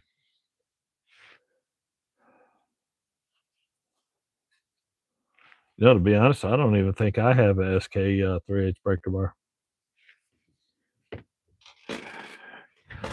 Well, we're going to have to take a peek.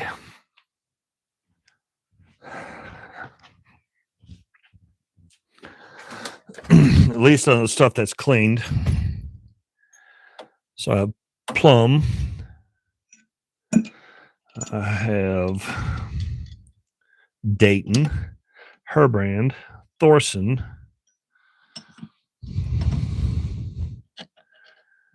Cal, Pennins, Craftsman, New Britain, Husky, JCPenney, Craftsman, SK, not SK, geez, Snap-on, Cornwell. And that's it. So yeah, I don't have a SK breaker bar.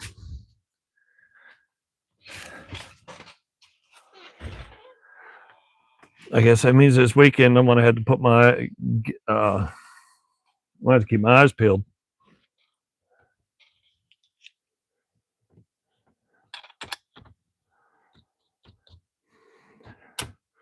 Yeah, up until about 6 months ago, I didn't even realize that JCPenney's had tools.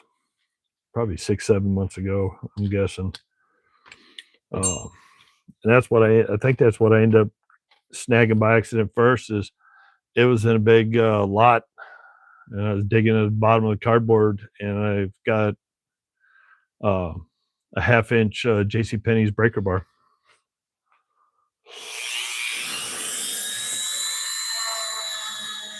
Now I got a JCPenney's wrench, combination wrench. I got a couple sockets. I got a universal.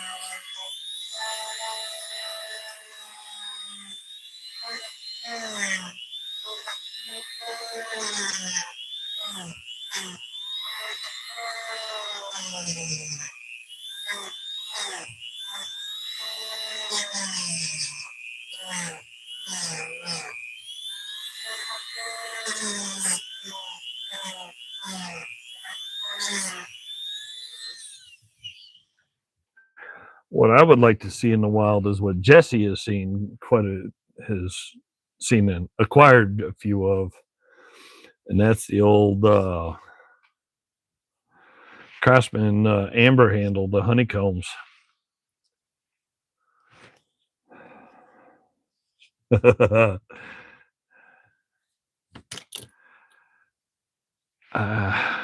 That's hard to say. I'm not brand loyal. If anybody's seen my toolbox tours, and they'll know, like in my socket drawer, I've got probably 20-30 manufacturers. I'm more, as long as I have the size. I really can't say that I have one favorite company. For me, it's more as long as they're old USA tools, because there they go. They last them forever. Oops. Sweet, that one's clean. But old USA tools. These are, I think these fall under USS. So that was prior to actual sizing standards. This thing is close to 100 years old, if not a little over 100 years old, and they're still here. I mean, I do like my Craftsman, but I guarantee you this is not going to be around in 100 years.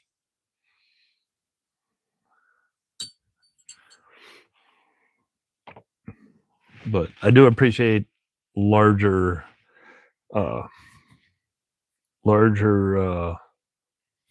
geez. Brain's not braining. I think the squirrels went in and they're trying to go to sleep. As far as what I've got in durability, I'm kind of partial to the older Craftsman because that's what I had when I was a kid. I still have all of them. I am partial to SK because that's what my grandfather had. Snap-on in Cornwell because I have some of his Snap-on in Cornwell that are older than me. I have 19, what was it?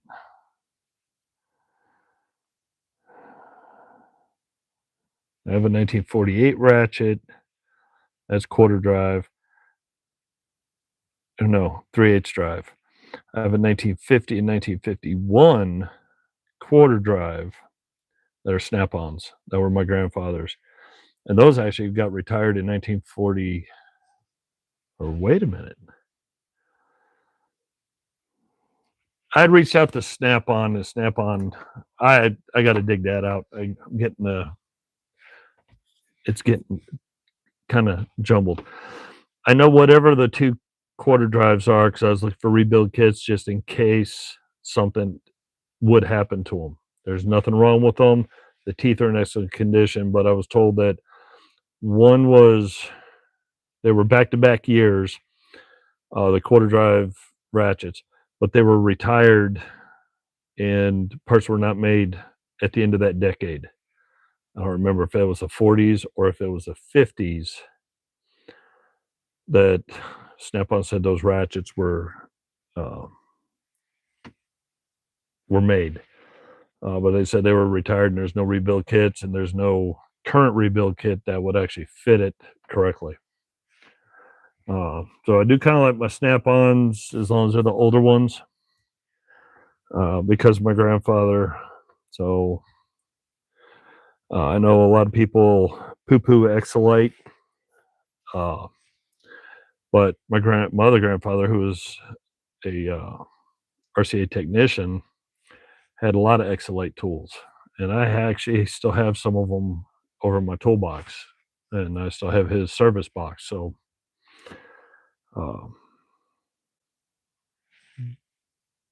yeah, I really can't put the finger on any one company to say it's my favorite. I like Billings, I like Bonnie, I like Williams, old Klein. I mean, can't say much about today's new Klein because I had the 1/2-inch nut driver with the 6-inch shank on it actually explode in my hand, and it was only a week old. Literally, the plastic acetate, whatever you want to call it, handle inside the rubber grip exploded in my hand.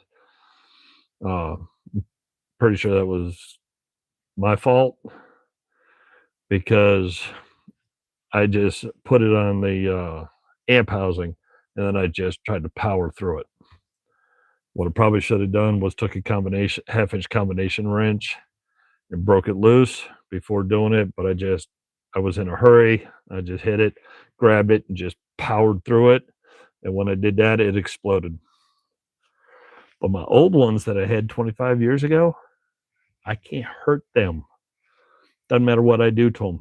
Will not hurt them, will not break. So yeah, I guess like any other person that works and collects tools, if they're not brand specific, they're not brand specific. Christopher Robinson, hey, how's it going? But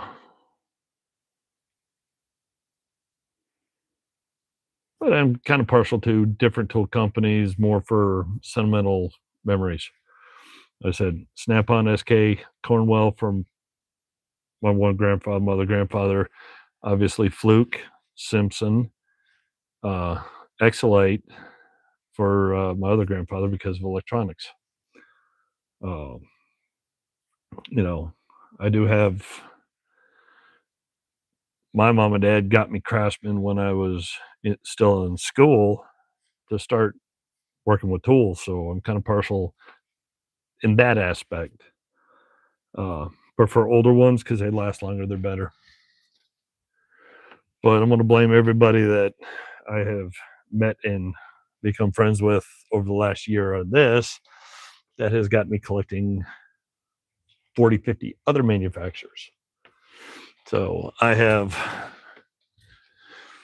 her brand, Bonnie, Billings, Williams, Velchek. Oh my goodness. The list probably goes on and on and on. USA Husky, whether it's the short underline H or the full H to Y Huskies. Armstrong, USA Armstrong.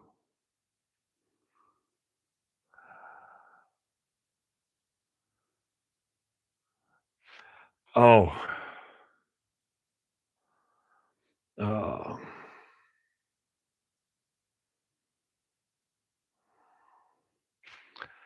oh,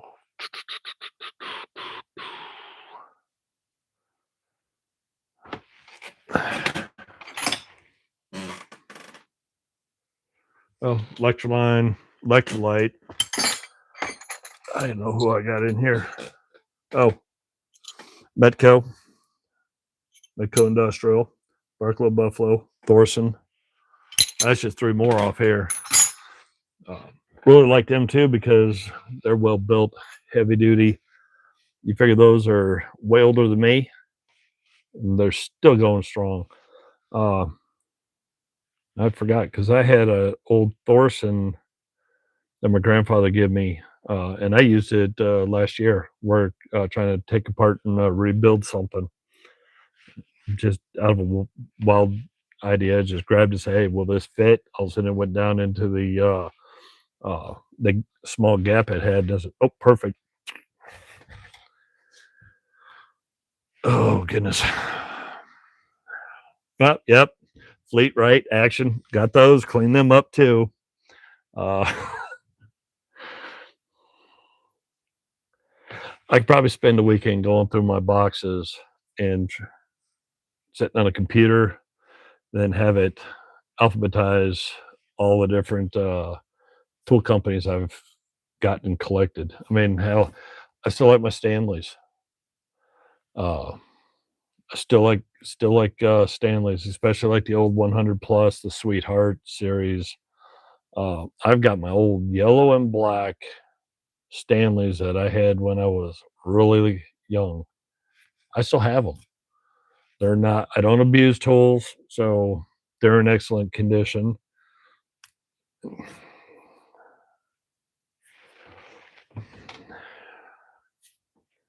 Let me try to tidy some of these up before I end up with a project that's wide open. I'm good at doing that. Yeah, but the thing is, I'm smarter than Sheldon because I've caught many of their mistakes. So I know where that came from.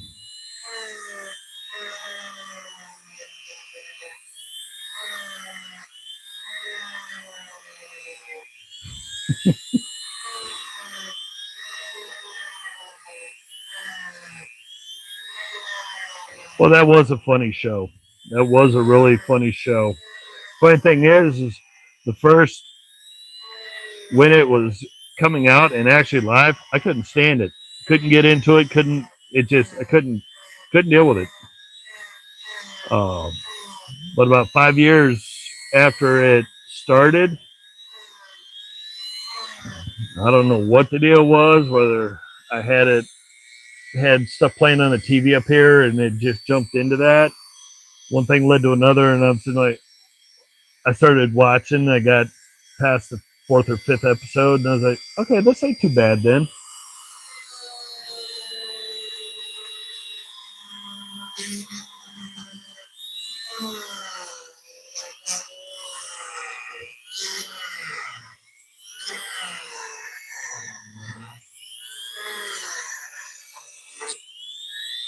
But definitely not my go-to show, but it's still watchable. Okay.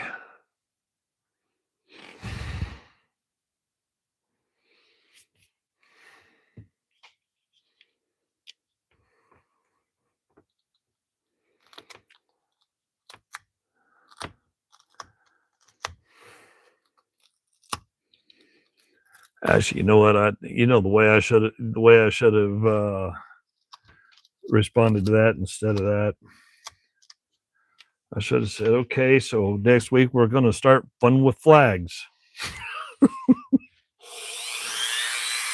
Gas Pump Rob, how you doing?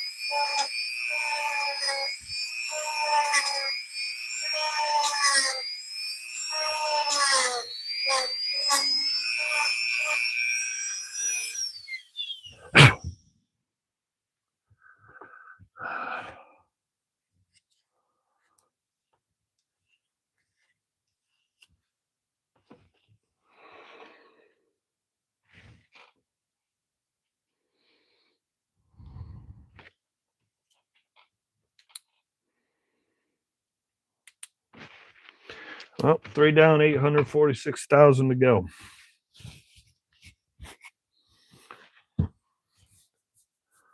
But yeah, tore this apart. Was easy. It was just like clean up on this one earlier. So this is part of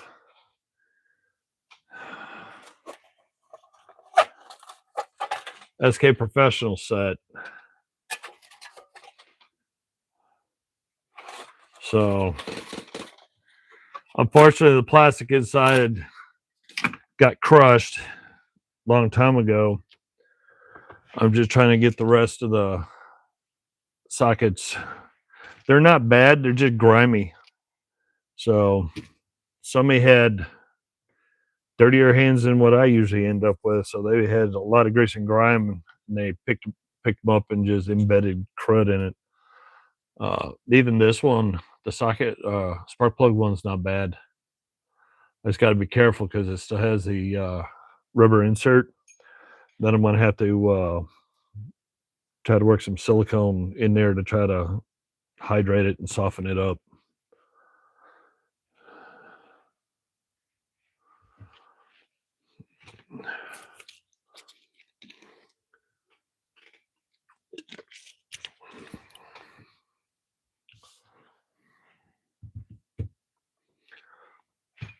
But I did get that little that rusty 1-inch one cleaned up, the one from that toolbox. That big 1-inch 8-point in 1-inch drive. That one actually, that's the one I'd pulled out of that box in one of the videos that said, oh my gosh, somebody must have used this as a boat anchor. That was that one. I'm not complaining. I'll take that as a huge win considering how nasty that thing was. It was in horrible shape.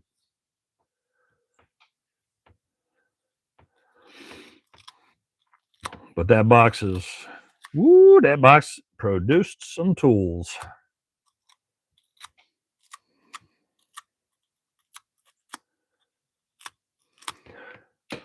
If you've seen some of my shorts where up by the little toy Tonka truck, there were piles of Allen drive sockets, all came out of that. Huge pile of Snap-on, Proto, some Williams, and Armstrong. Including that little guy.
Oops.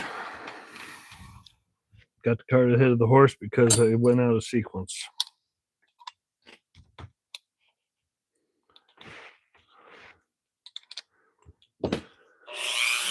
Got to clean the outside of it.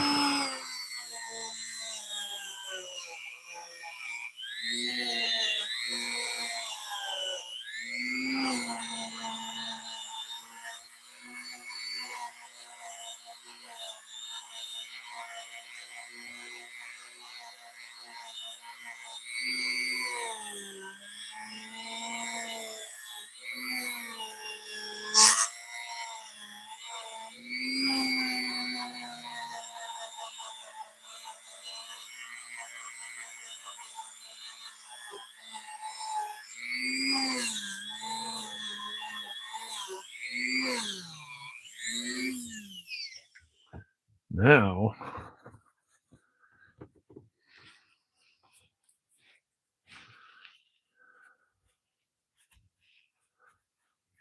oh, good grief. Damn, 11:30 already. I'm going to be up in a few hours because we're going to go wandering, possibly out of state. Try to go hit some antique shops, yards, or flea markets, or whatever. Places we ain't never been before. Good day to wander.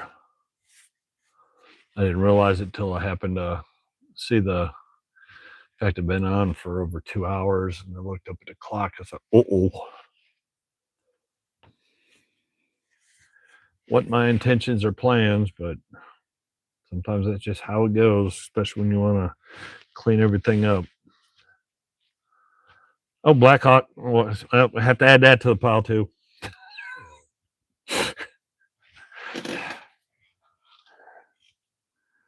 Yeah, nice and clean.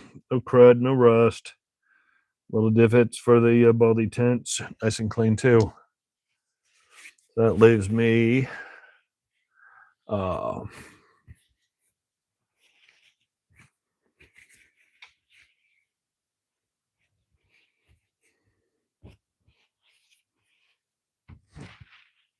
ooh, where is it? Hang on it.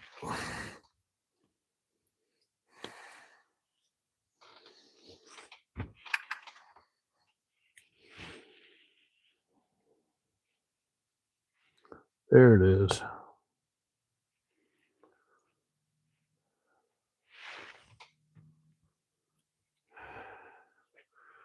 Gotta love cheap wire wheels. You get wire bits stuck all over the place. Okay, try to expedite things just a little bit more. Whoops, what did I do? Expedite things.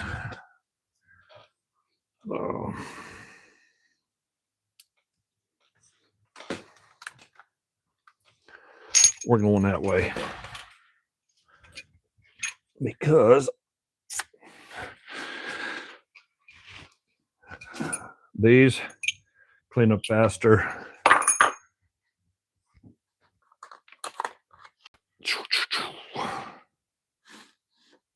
Yeah, kind of, sort of, maybe ish. Hope people can see stuff.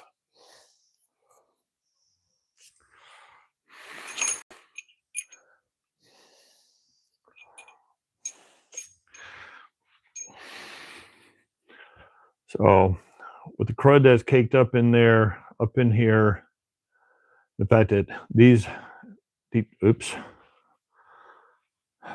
crud in here, it could be done over there, but I'm seeing some imperfections along here and a little bit of rusted crust up in there, like that one. That one's got rust in it, so I ain't happy with that. Probably the best thing to do is get in here, knock it out with the big wheel. God, they need to make a big wheel for adults. Got to have that power brake and everything.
Close enough, good enough.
All right. We go back to got a little my El Cheapo stand. Super El Cheapo. Might get a better stand someday. I mean, I got one here for this, but okay. Boom, boom. Okay.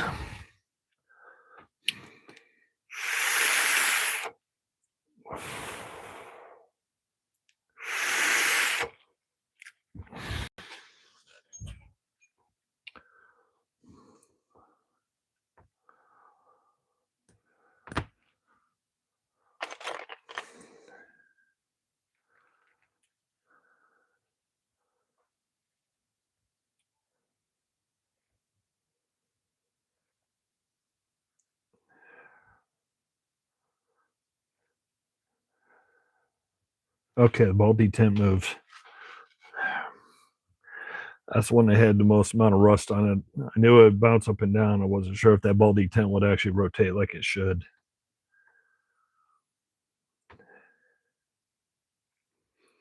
And this one works perfect. So those two can be dealt with. Hit this. I don't know if this is shadowing because it's the groove is deeper. So it could just be a shadow effect.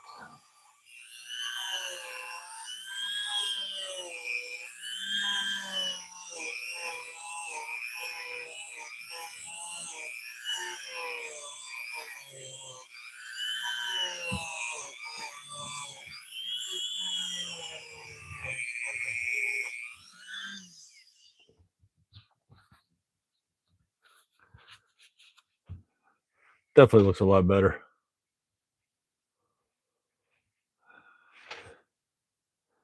I don't think this one ever got used. Ooh, wait. Where is it?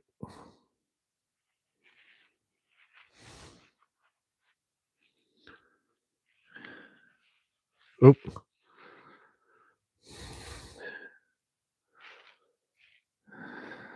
Yep, there's the wire. I don't think that one ever got used because there is no grease, grime, crud, or anything inside. Might just got something that affected that. I am a very big Toys R Us kid. Now, if they made big wheels for adults, then I'm going to have one other machine in the same lines. I would have to have a green machine. The 70s green machine, big enough for an adult. That would be cool.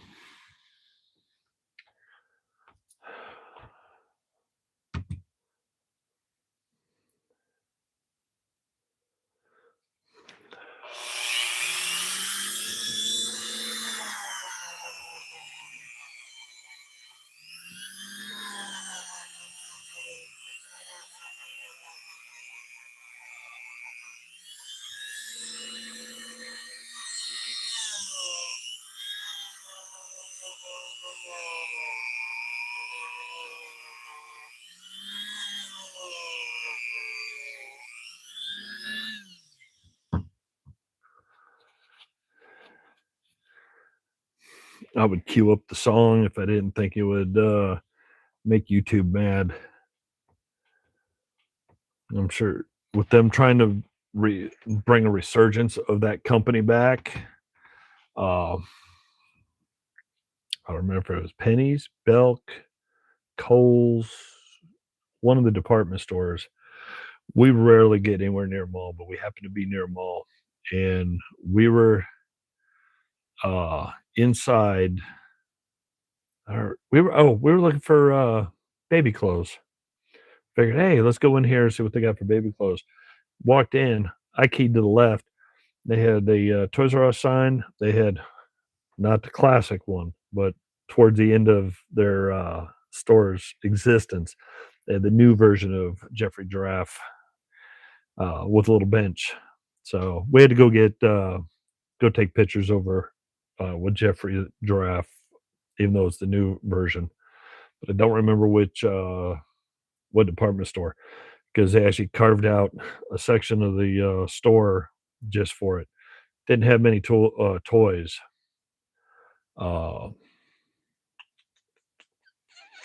So, but I had heard that they're trying to bring a few stores back. Don't know whether that's still progressing like they want, but they're looking at actually trying to open up physical brick and mortar Toys R Us's again. Because like everybody thought Circuit City disappeared and died, it didn't. It got the brick and mortars went away, but you pull up Circuit City, they're online. At least they were a year or so ago. They were still online.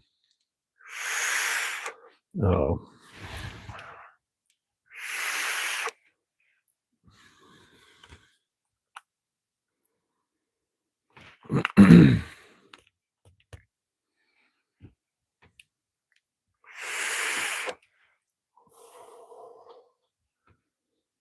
Okay.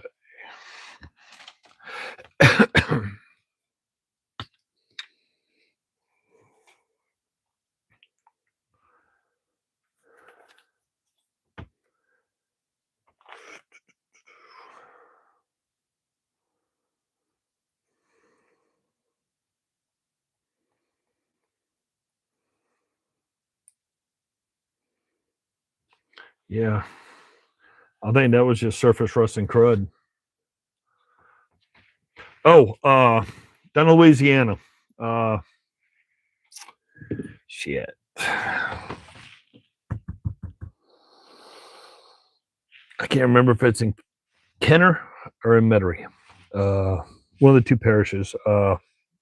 Close. I was down there working, trying to help them out after a hurricane hit them.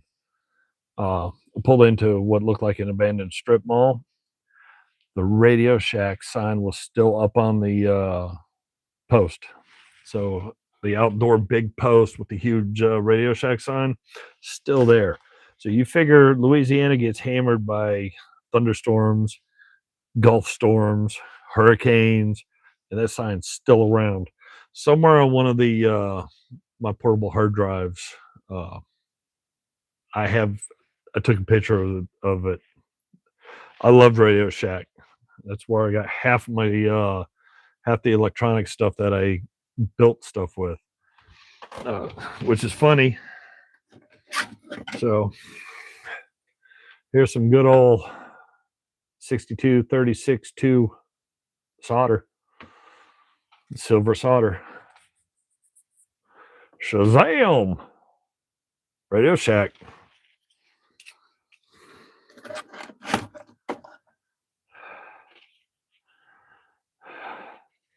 More silver solder. Still Radio Shack, just has their Archer name on it.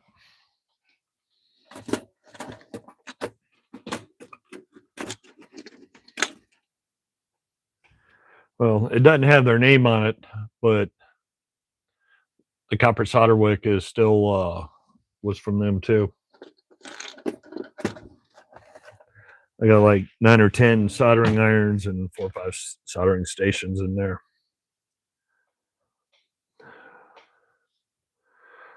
I loved Radio Shack when I was younger.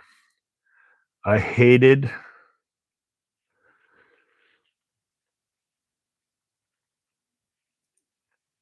when they screwed up the company and then turned around and stopped and started slowly pulling out all of the components and tried to turn it into a miniature cell phone electronics store, like a miniature Circuit City or Best Buys with cell phone crud in it. When they did that, that was the end of Radio Shack, because they tried that with just having cell phones and small TVs and stuff like that, and it didn't. I don't think they lasted a year and a half after that before they had to file for bankruptcy. Well, the great thing is no rusty goo coming out of those.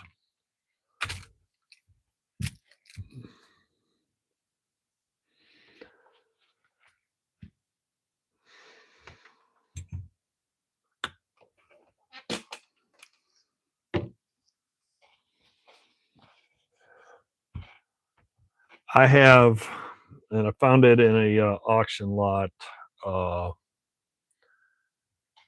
It had to be last year. Didn't realize it was there. It was part of an auction thing.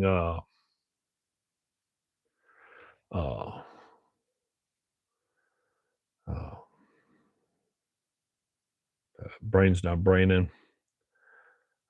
It was just in a hodgepodge. Well, what it is it was a Micronta ammeter. Still works. Still in the original box. Still in the original with the original owner's manuals, instructions, and everything. Anybody that knows Micronta, that was Radio Shack's thing. And in the upper right corner, it had the catalog number. Be safe. Have a good night. I'm going to try to squeeze out these last couple because, like I said, I've got to get up butt crack down early tomorrow because we're going run around looking at flea markets and antique shops, and hopefully I can get some goodies, but no bets on that. Uh, Electronics, since I've been playing with electronics for since I was a little kid, since my grandfather was an electronics technician, I've acquired a lot of parts, and I don't have to really purchase parts. I've got 15 drawers that are full of assorted uh, capacitors, resistors, diodes, transistors. Hell, I've got a whole bunch of basic chipsets too. Uh, so for the most part, I don't need to go online and order stuff or find stuff, um, unless it's something with surface mount components. Then I can just go to my bins, like my grandson's RC cars. Uh, he had a little contact switch that broke on in his controller. Uh, I was able to carefully take it apart, desolder it, drop another one in. Now it works fine.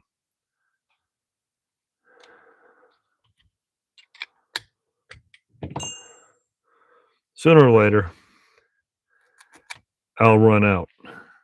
Then I know I'm gonna be in trouble because, no offense to anybody that's watching, younger people don't want to fix or build stuff. They just throw stuff away and replace it. And they don't take care of stuff either. They think the world is disposable.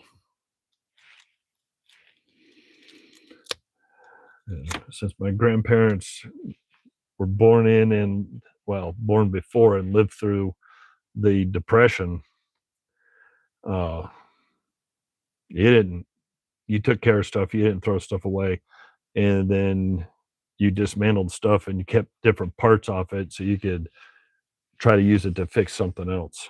And I think that's where I learned all this stuff. Where I'll take 3 other things, put it together just to make something work.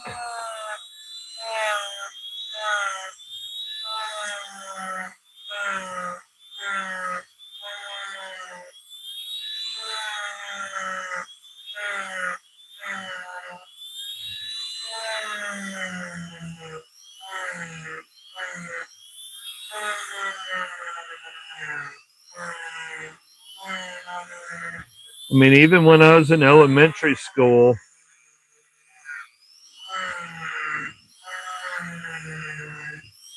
I learned how to build and fix stuff. And I learned how to build stuff.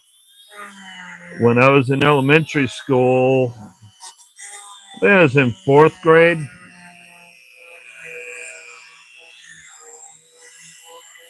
It was either 3rd or 4th grade. I actually helped my dad build a student desk. Then we hand stained it, put on coats of lacquer on it, mini coats, knowing that it was going to a kid that was not going to be gentle on it. My first little student desk. So, one little main drawer, 3 side drawers, made out of actual solid wood. Now, here's the funny thing. I got that in elementary school. And obviously, with the lack of hair and the lack of color in the hair that's left, I'm not young. I am up here, but my stepson, my stepdaughter have used that said desk. It is still in the basement, still functional, still solid as can be. Gotta be at least 45 years old. 40 years old minimum. Yeah, 40 years old.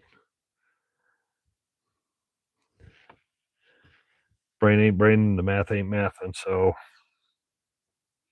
yeah, close to 40 years old, plus or minus a year.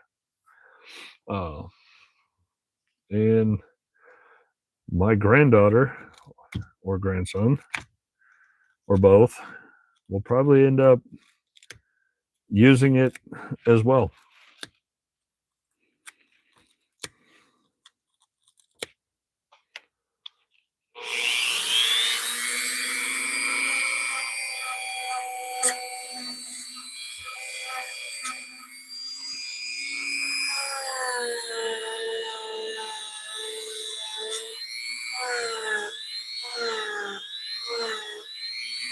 I mean, it's not just, and I'm not saying this is a joke, but, working on tools, cleaning up tools, bringing them back to very good shape and functional.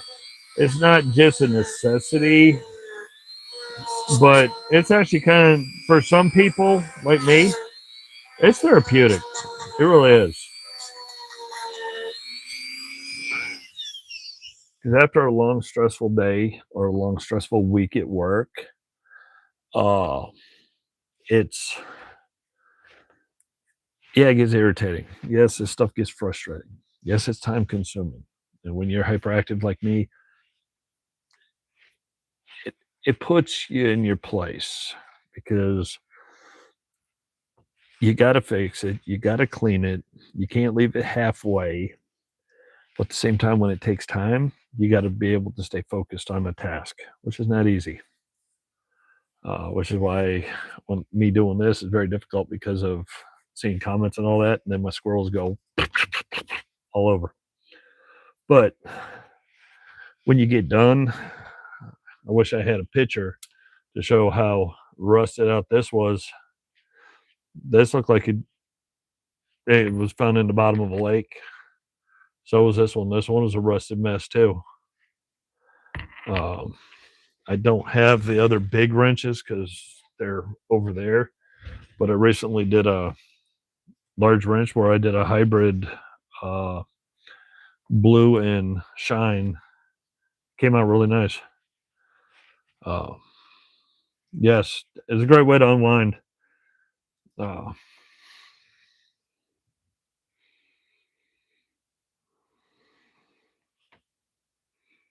Yep, nope.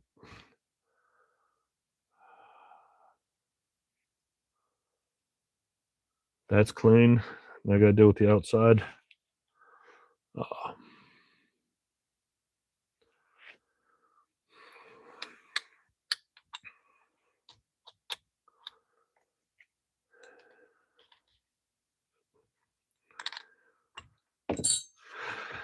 Oh, I've done some model building. As a matter of fact, I have a box of probably 65, 70 bottles of testers. Obsessed with fishing. I still am. I have 35, 40 fishing poles. Each one is a different height, a different style, a different weight class. I got probably almost that many reels, if not more. Some of them go back to my grandfather's fishing poles and reels. I have tackle boxes, the big monster boat tackle boxes. I have a stack of 4 of them, plus 4 other tackle boxes full of lures. And I don't just sparingly put them out. They're packed like the toolboxes. They're just wall to wall.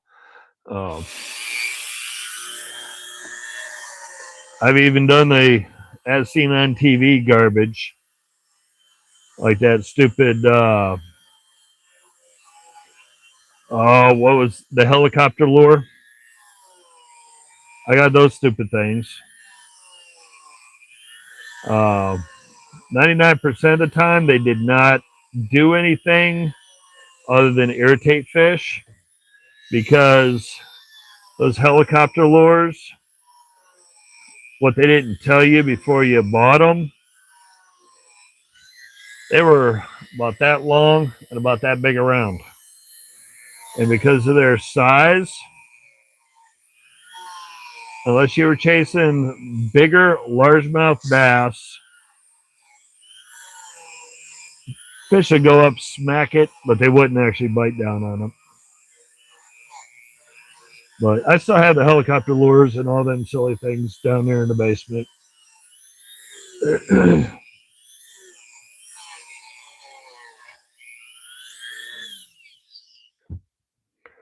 One of the best lures that I found, and I made it back in 1992. And it was back when Mr. Twister was still a big company for rubber worms, grubs, and stuff like that. So I took a Lindy spinner arm, then I put a 1/8 ounce, or not 1/8 ounce, either 1/8 or 1/16 ounce jig head. Then I put a Mr. Twister chartreuse split tail grub, but I did not run it horizontally like everybody did, so they could, jig it. Nope. I ran it vertically on a Lindy spinner arm. Then ripped that thing like a miniature spinnerbait. It didn't matter whether I was in North Carolina, Virginia, Michigan, Oklahoma, Kansas, Texas. Didn't matter. You send that damn thing out, you run that close to the shorelines or trees, and you were having fish smash the snot out of it. And I mean, they would smash it. Those Lindy spinner arms, I get maybe 2 or 3, catch 2 or 3 fish, then I'd have to separate it, put it aside, because they would actually literally bend it so bad that the lure would no longer track straight. Then I have to, at the end of the day, sit and try to reshape and bend them and then get them to draw in right. I can't.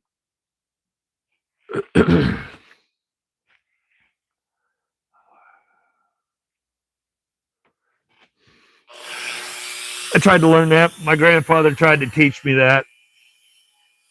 He almost fell into the lake.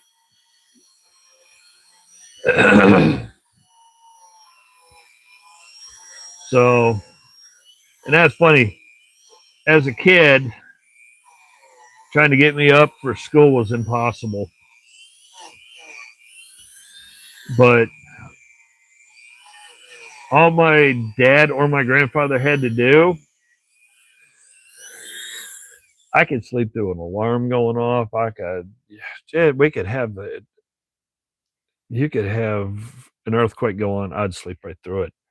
But if my dad or my grandfather just walked in the room and said, "Are you ready to go fishing?" All they had to do was whisper it, and I was up, running down the stairs, ready to go. But me and my grandfather took off, went up to a lake to go fishing, and he decided that since I had learned how to use a bait caster really well without any problems, that he was going to try to teach me how to fly fish. Yeah, I don't have that skill set.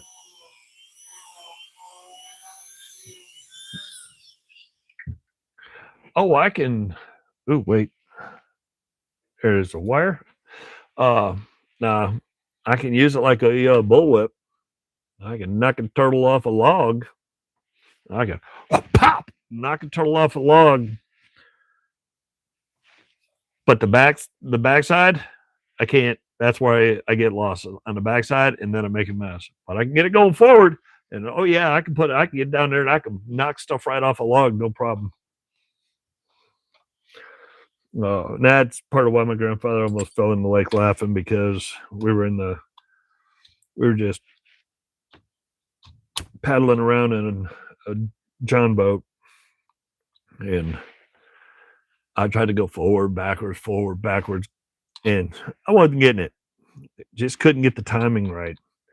But like I said, on the forward side, he said, "Well, put it over by that log where the turtles are." And I went over there and I literally tacked the top of a turtle and popped him right off the log. He started laughing and he almost got wet. I do have his fly rods. I have his reels. And I have the flies that either bought or made. They're still in my tackle, but I've tried randomly. I still don't have that skill.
Oh yeah, golf balls. Yeah, golf balls. Believe it or not, those things are at high velocity. Uh, those are those can uh, somebody that has an aggressive swing, they'll put it through a car windshield, literally through a car windshield.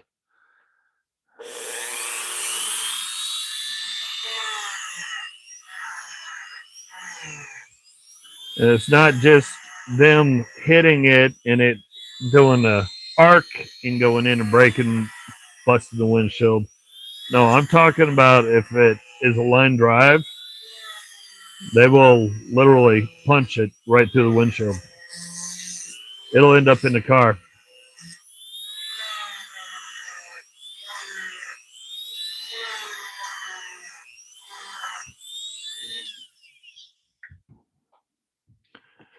I used to work at a dealership a long time ago that obviously car salesman, that's all they do is golf and sell cars.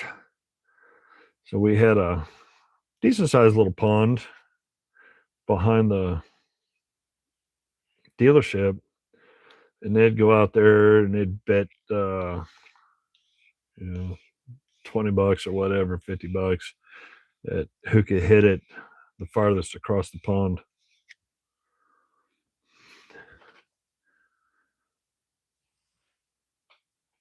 And nice and shiny. And I'd watched them for a couple months. I was playing co-ed softball at the time. So I got tired of the guys going back there and talking trash to everybody else that didn't golf. So I dealt with the salesman up front. I had the GM and everybody paying attention to the words said. And I bet the three cocky salesmen that I could hit a golf ball farther than they could.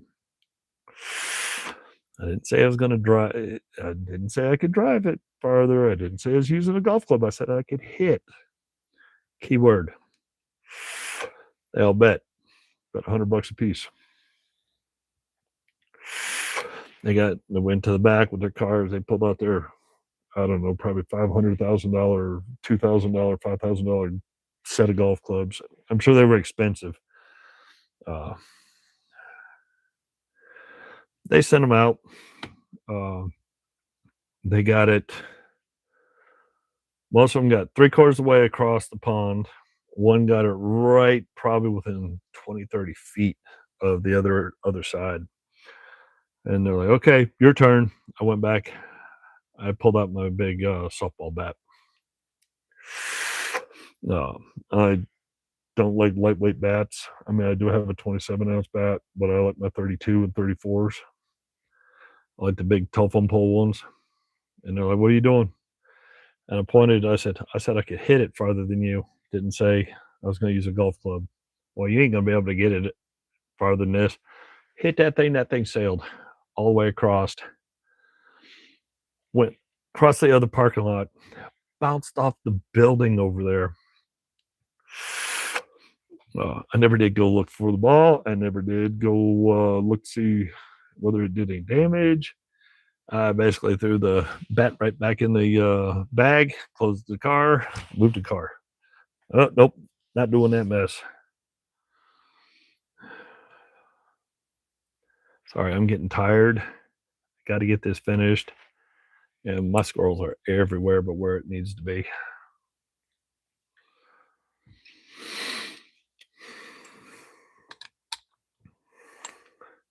Well, I remember back when I was a kid having a wood Louisville Slugger. I don't know how many times I used. I was whaling on tennis balls, golf balls with it, or rocks. Can't do that with today's wooden bats. You can't pick up a piece of number 57 rock, pick it up and hit it with a one of today's baseball bats. You'll dent or destroy them.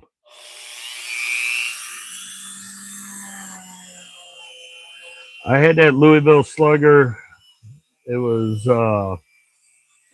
I got that when I was 7. And I finally had to get rid of it 10 years ago.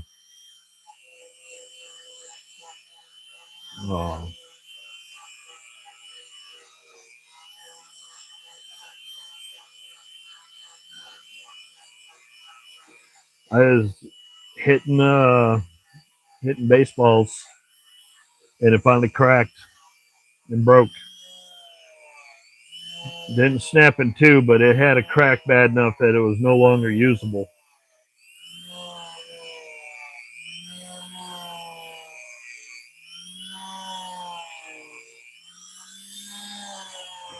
You get any wooden bat today, I guarantee you that thing won't last an entire season. Not without some kind of structural problem.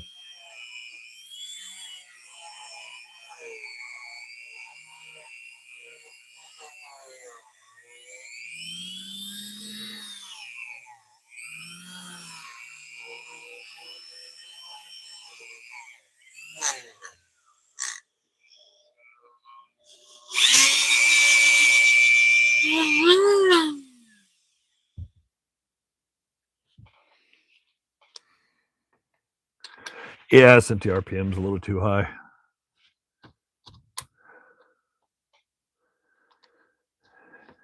Like Hatch crotch rockets, gotta sit and play with the rev limiter.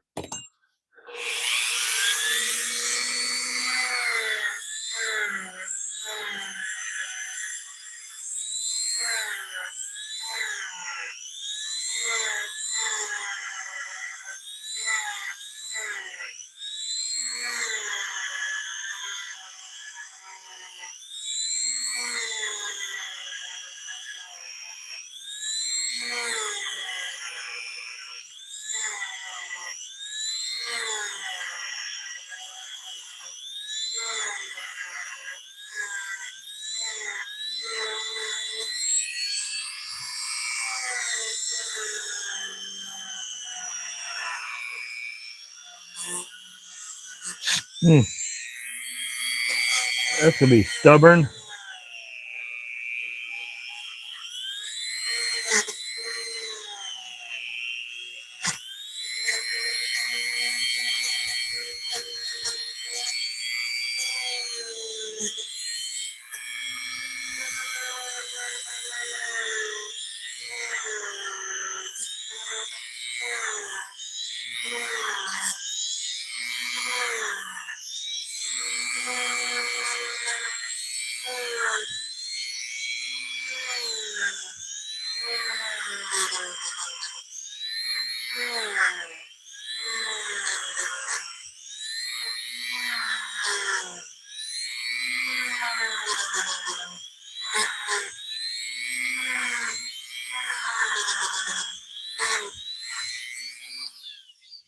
This one's almost done.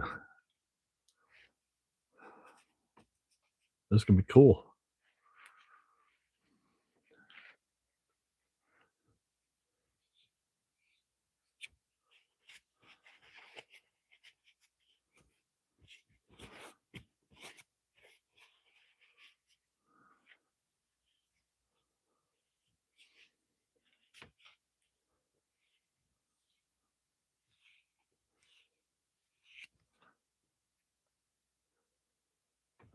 There you go.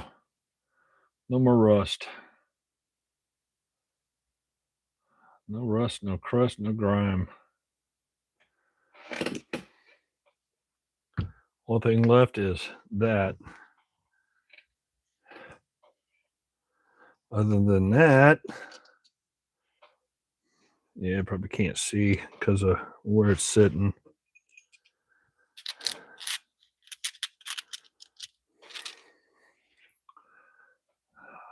They're all cleaned up.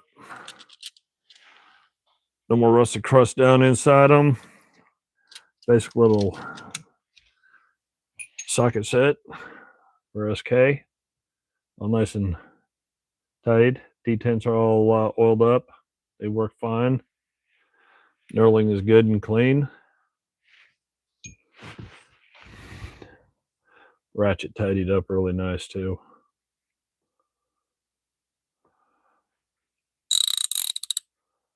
Got really good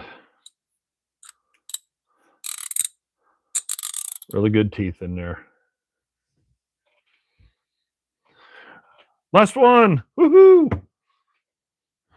But I gotta give myself a quick break.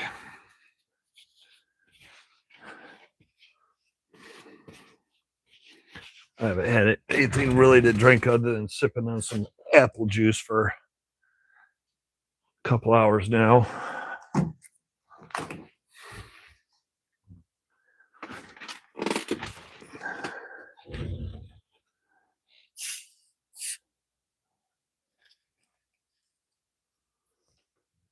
Yeah. Calm down.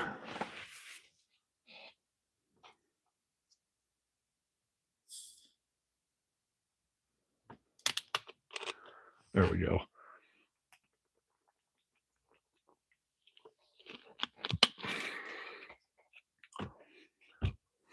But yeah, the sockets are oop. Come on. There you go. Another wire. Ratchet's good. The extensions are good. The sockets are good. I'm sure I'll make this look good. Some other time, I'm gonna have to try to figure out how to make that train wreck look good. But if not, like I said before, I will find another SK box, transfer that, then I will knock out the rivets and put that plate into another box. I've seen I have a couple other SKs, but none of my SKs have that professional plate in it.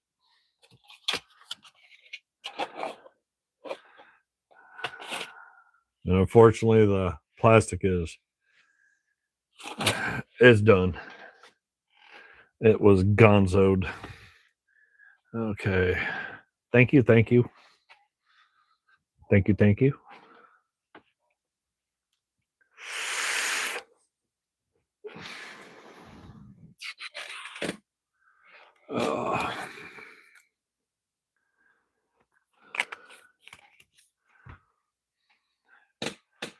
So yeah, I really think I'm gonna knock the rivets out of all this, try to replace the little latch,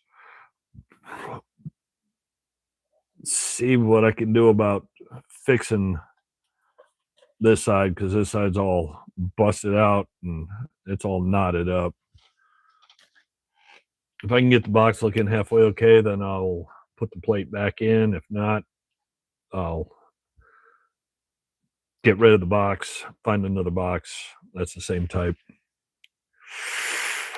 I just use some basic green hammered Rust-Oleum. That's about as close as I'm gonna be able to get to that stuff.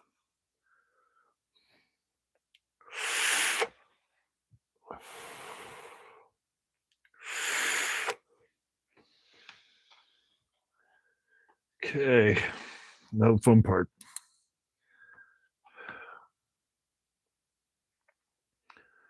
Trying to see what is in it, and there is a rubber. Ooh, this SK one is fancy. Because usually on the ones,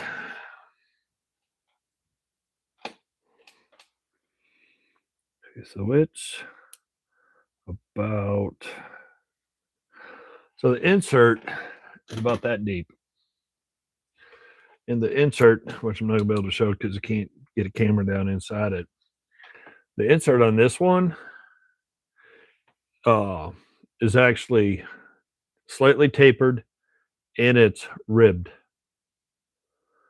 Almost like it was designed to actually get down over the porcelain. To get down over that porcelain, right in those rings on the porcelain on the spark plug. So it'll hold it and keep it from wobbling where it doesn't shatter and snap it. If anybody's ever dealt with a snapped the porcelain, hey, how's it going? Anybody's ever dealt with a broken spark plug where the porcelain cracked because of either no insert or an insert that went sideways where it twisted and it snapped that porcelain? All of a sudden, now you're trying to get it out. Not fun.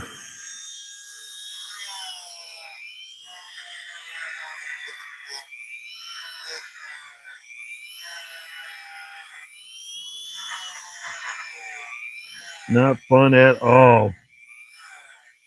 I remember who did a couple years ago. Somebody, one of the tool companies, had made a kit designed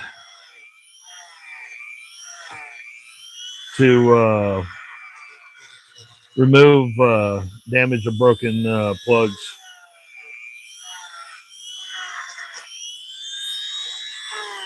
I know some people that got it and used it and they really liked it. I never got a chance to get one. And now for the life of me, I can't remember who made it.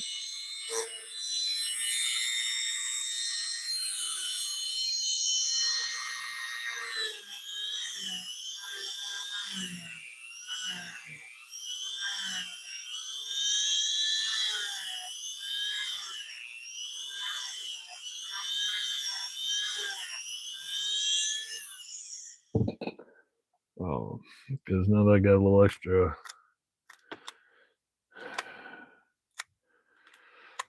I wouldn't mind getting one.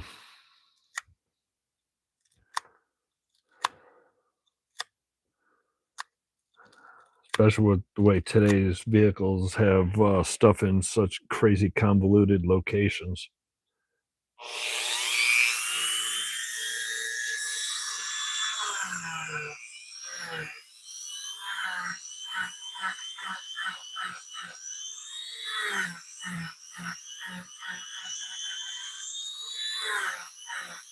Make sure I still had a green light, since I'm good for not paying attention when that dies.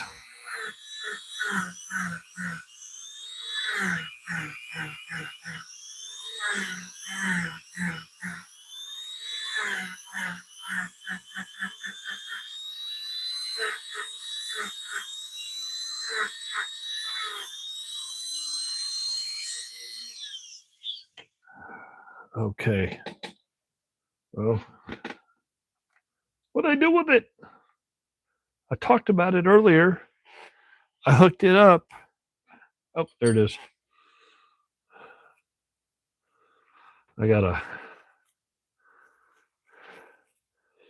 Because I gotta get into the middle, but I don't want to damage the rubber insert. I've got to go in with this, then watch.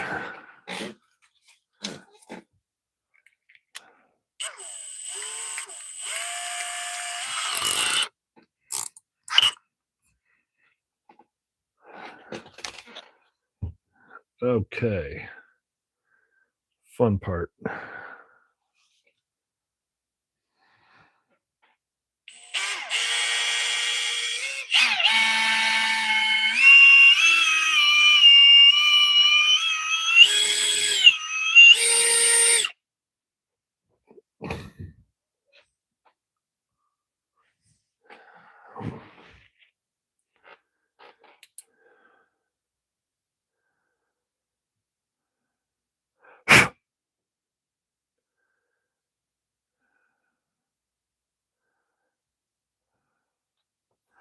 Okay.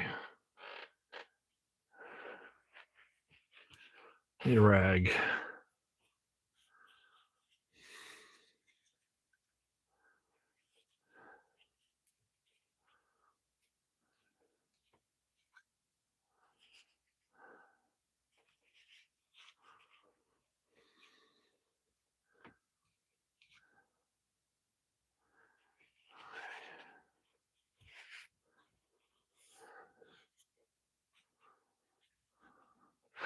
And for anybody that doesn't know or didn't see, that's a bore brush that I just put on the drill. Oh, I think that's for a 45. That's a good diameter for some of these.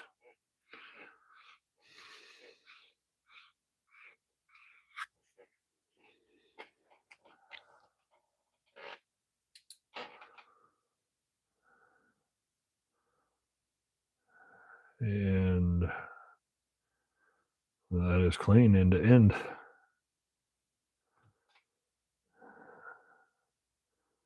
That is, yep, clean end to end.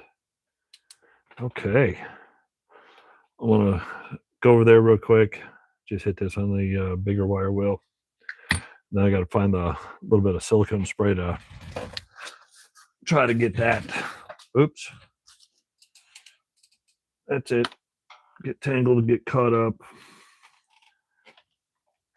Knock everything over.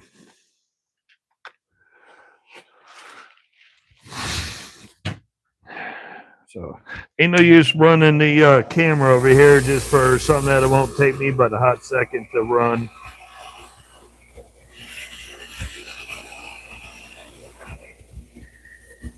Well, I found a flaw.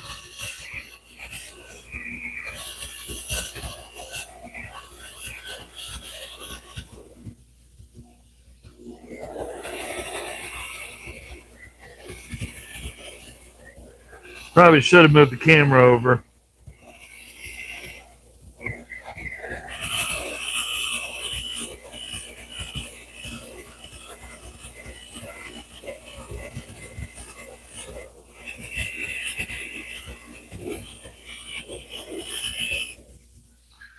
Because now I got to go to the fiber wheel, the big boy fiber wheel.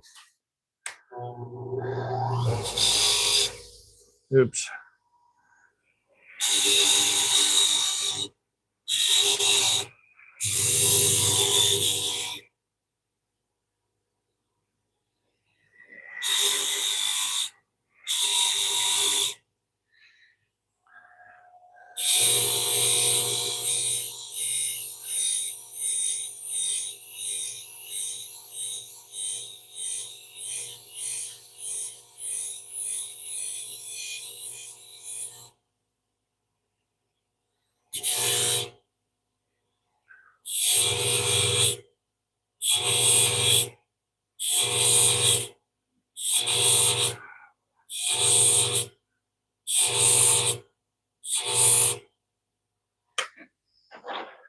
Okay. Probably should have brought it over. Gotta let that sit for a minute. That got toasty, but I did find a flaw that I didn't see before. Yeah, it's hot. Flip it. So right up here at the edge, the chrome was starting to, because that's this outer edge is an impactor point. The chrome was starting to become jagged. So when it cools down, I can wipe it down. I can kind of show you, sort of, kind of, maybe ish. Ooh, I don't know how long that's going to take, because that bad boy got hot. It started even cooking my paws.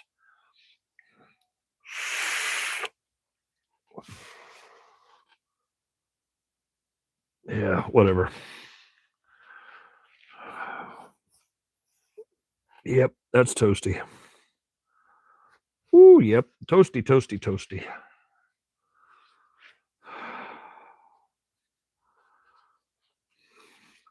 So what I had to do, when I hit it with the wire wheel, that's when I felt the edge, trying to get the little nitpicky pieces, is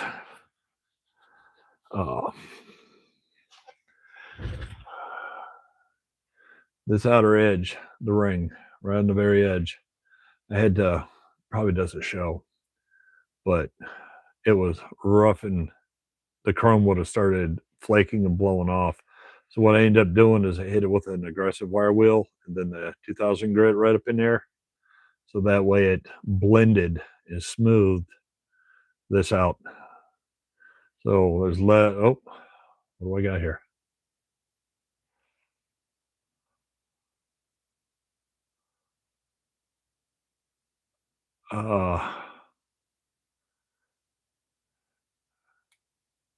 Hold that thought. I got one spot. One spot.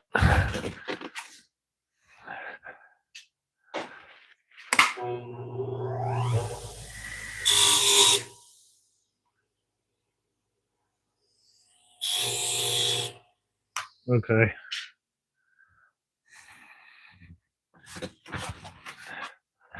Yeah, I could just barely feel it with my finger, but oops. So there's gonna be a little contrast color difference because I had to hit it with a grinder with the wire aggressive fiber wheel to get up in there. But now it's all smooth, the outer edge and that ring. So now that chrome is gonna last. Because what I did is by hitting it on that, I was able to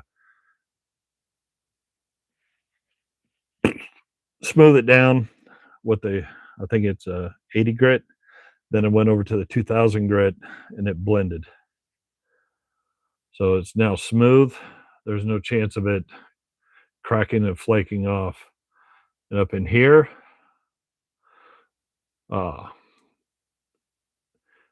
similar situation was right on the outer edges. The flat spots had a problem. I'm gonna have to hit that. Let's just go over there and work on it.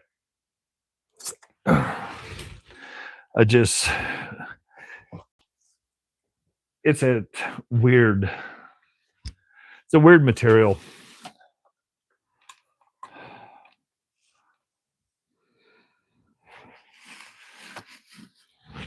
I have no idea whether you're in, out, under. Okay. Whoop, kind of over there, sort of ishy. Oh.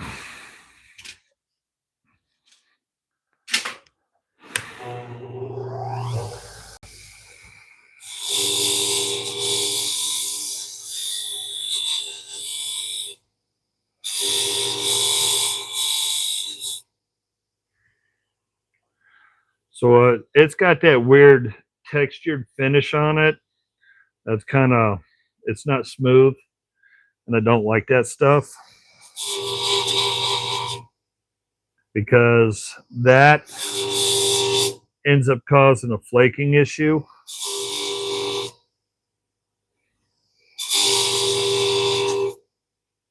So I'm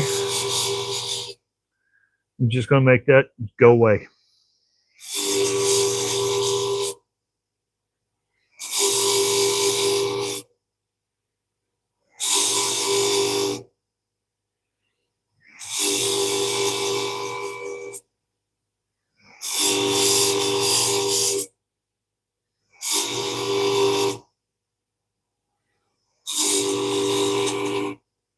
Woo.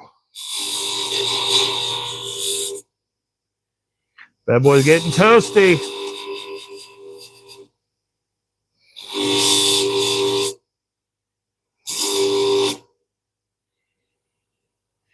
Mm.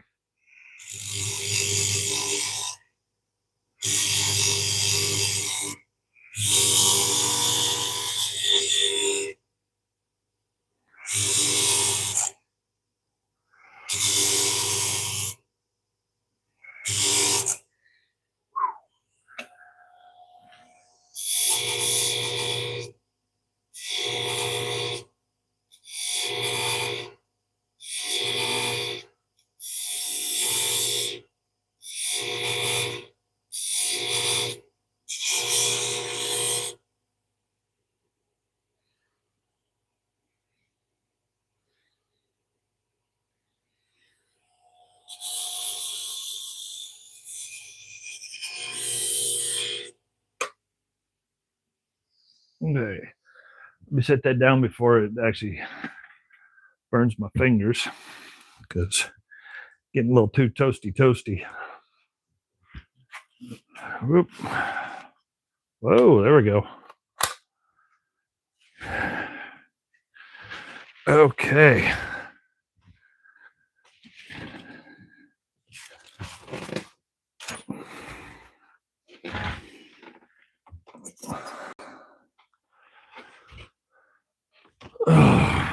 Yeah, it's getting hot, and I don't have. Yes. 3 in 1.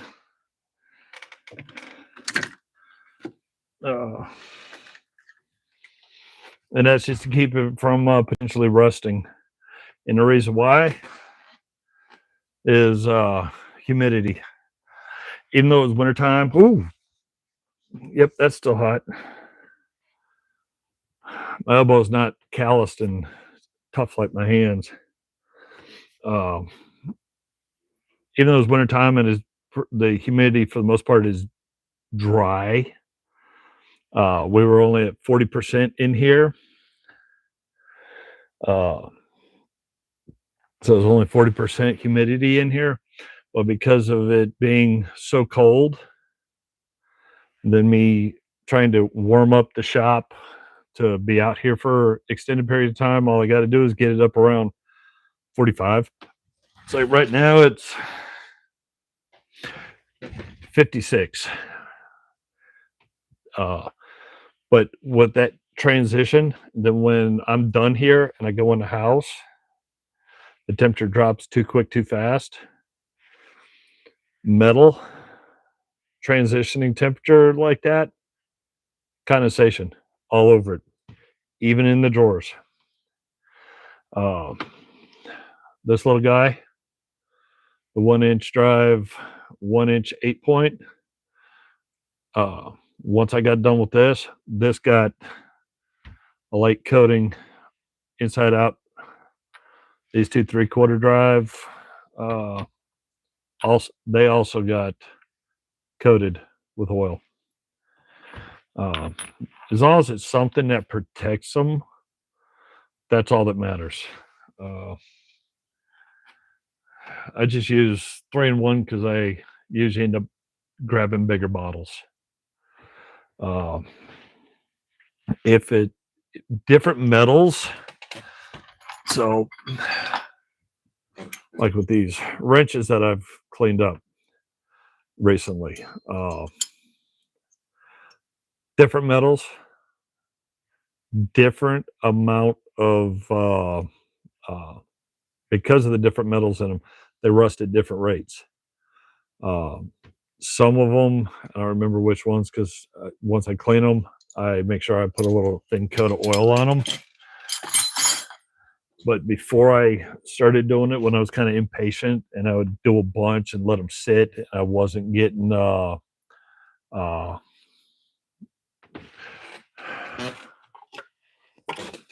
you mean like these? And they still got oil in them.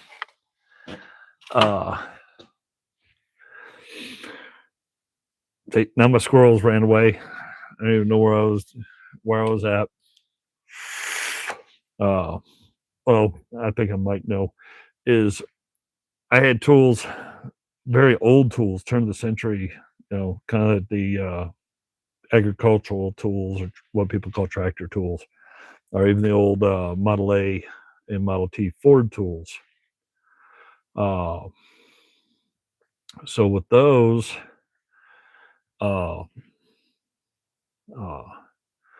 those have a tendency, and if you hit them on the wire wheel and you clean them up and you make them look right, process them and clean them, with what I use quite often when I'm done is 91% alcohol, and then I'll blue them. If you don't take care of it quickly, if you wait to say the next day, you're going to have a thin layer of flash rust on them. And you'll get aggravated because all of a sudden you go in, you look, and you're like, what's this? Take a paper towel, scrub back and forth, dry paper towel, scrub back and forth, and you see the rust. That's where I just put a thin coat of 3-in-1 on it. They can sit for a long period of time. I don't have Johnson. If I remember right, Johnson's paste wax ended in 2019. I think it's 2019. There's people out there selling it for $200-300 a can. I don't know if they're actually if it's being purchased at those prices, but yeah, I don't have any. The closest thing yeah.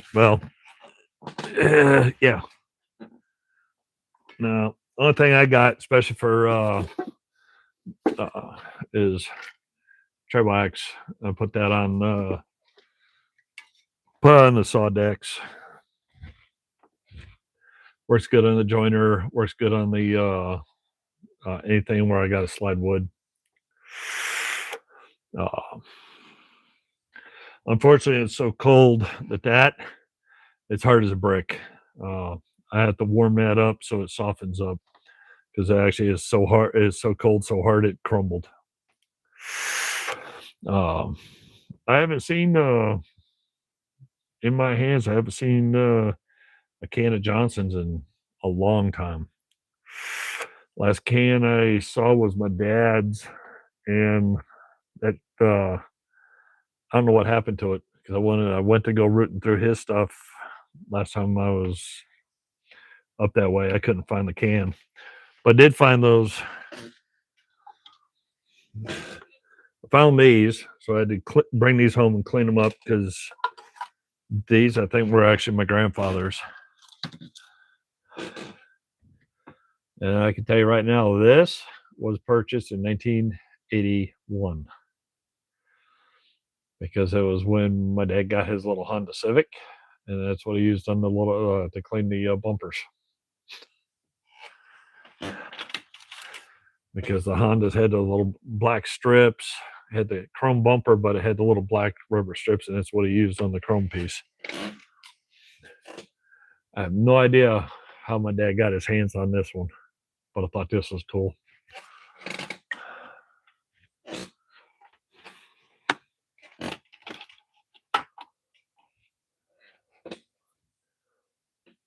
Ooh, I got another wire in my shirt.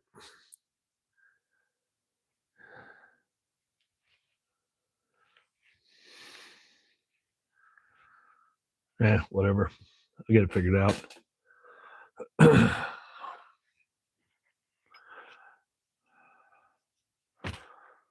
What I probably should have done is, when I saw it, I showed everybody what I saw before I went in. went over that side. But the edge is now smooth. No chance of the chrome starting to fail and then it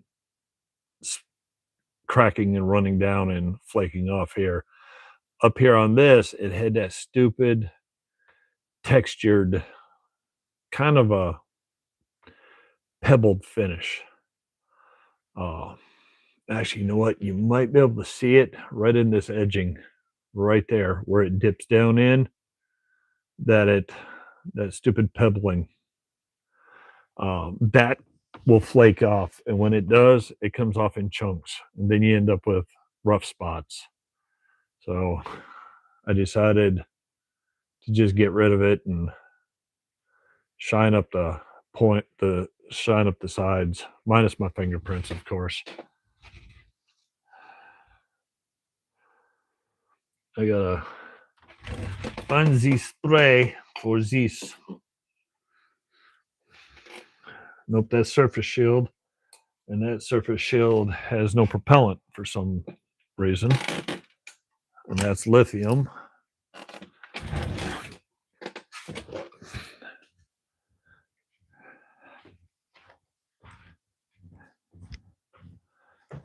That is penetrant. And that is brake cleaner. And I apparently do not know what I've done with it. Okay, well, I'll have to come back to it later. Either that or I'm going to have to go buy some. But I know that Blaster has a silicone spray, kind of like the surface shield here, but it's a silicone spray that is good for plastic and rubber stuff.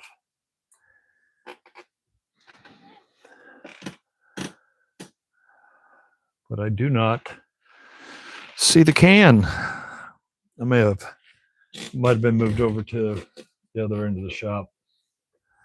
But no biggie, no worries. So my project so far is done. Ratchet's tidied up, pretty clean, good clicks.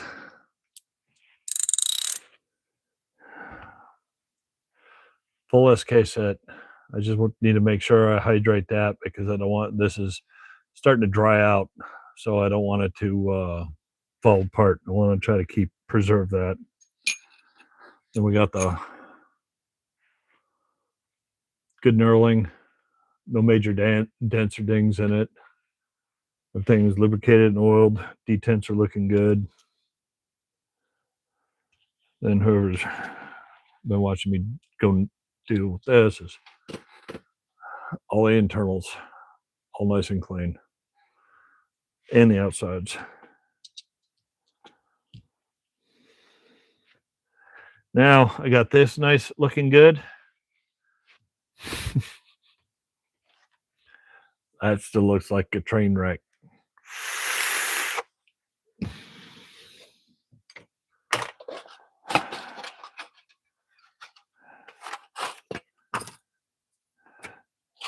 So because the plastic collapsed and shattered, somebody put cardboard under it to help hold it and lift it, but it is rusty and dirty and nasty in there. But I really don't have a choice. Got to set it in there for now. I can always tidy it up. I can always do a light wipe later.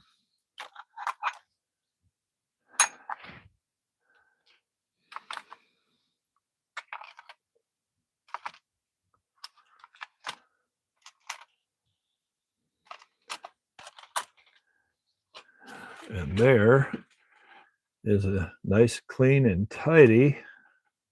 Actually, that would have been an easier way to show everybody, because now you can see it inside each socket that it looks good. And nice, clean, tidy SK set. Just need to work the box at some point in time in the future. Uh, uh, Either try to fix it, paint it, or recover the plate from the inside and the paper from the inside. Just find a replacement one. So this is not gonna be the box is not gonna be a 5-minute process. This is gonna be a nightmare.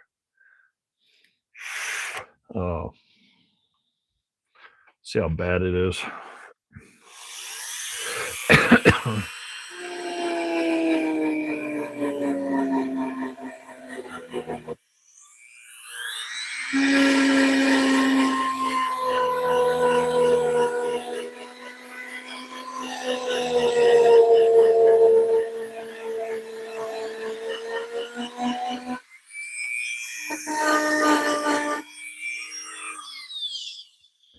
Actually, that paint is shot.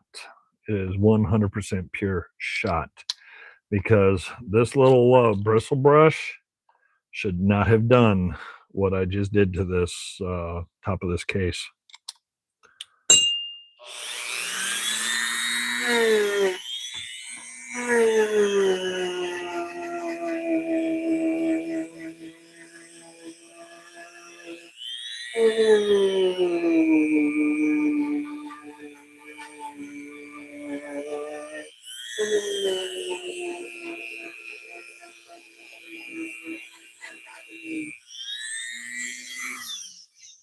That little bit right there. Put a little cleaner here.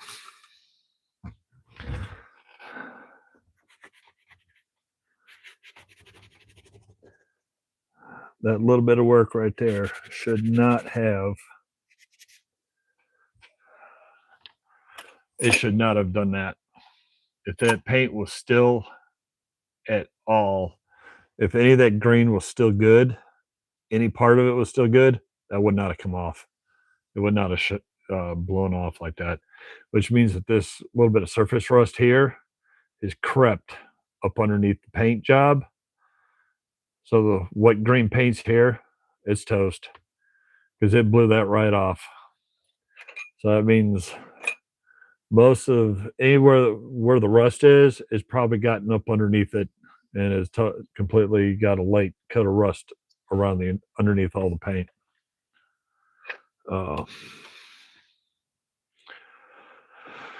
So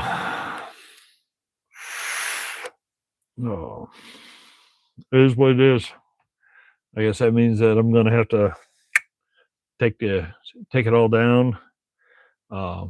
Probably put a thin coat of. It's not thin; it's kind of actually thick, but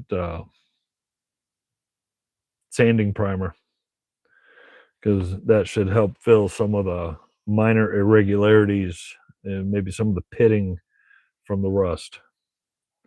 If I can get the hammer and dolly and get the rest of this intact, find me a latch assembly.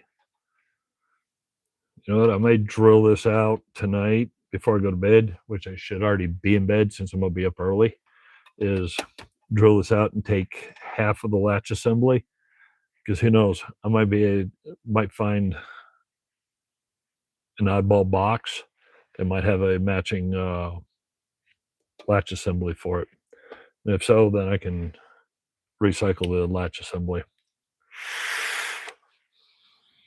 But all right, hey everyone, appreciate everybody that watched. No problem. I'm good. If I know, I know. If I don't, I probably know somebody that would be a better person to ask.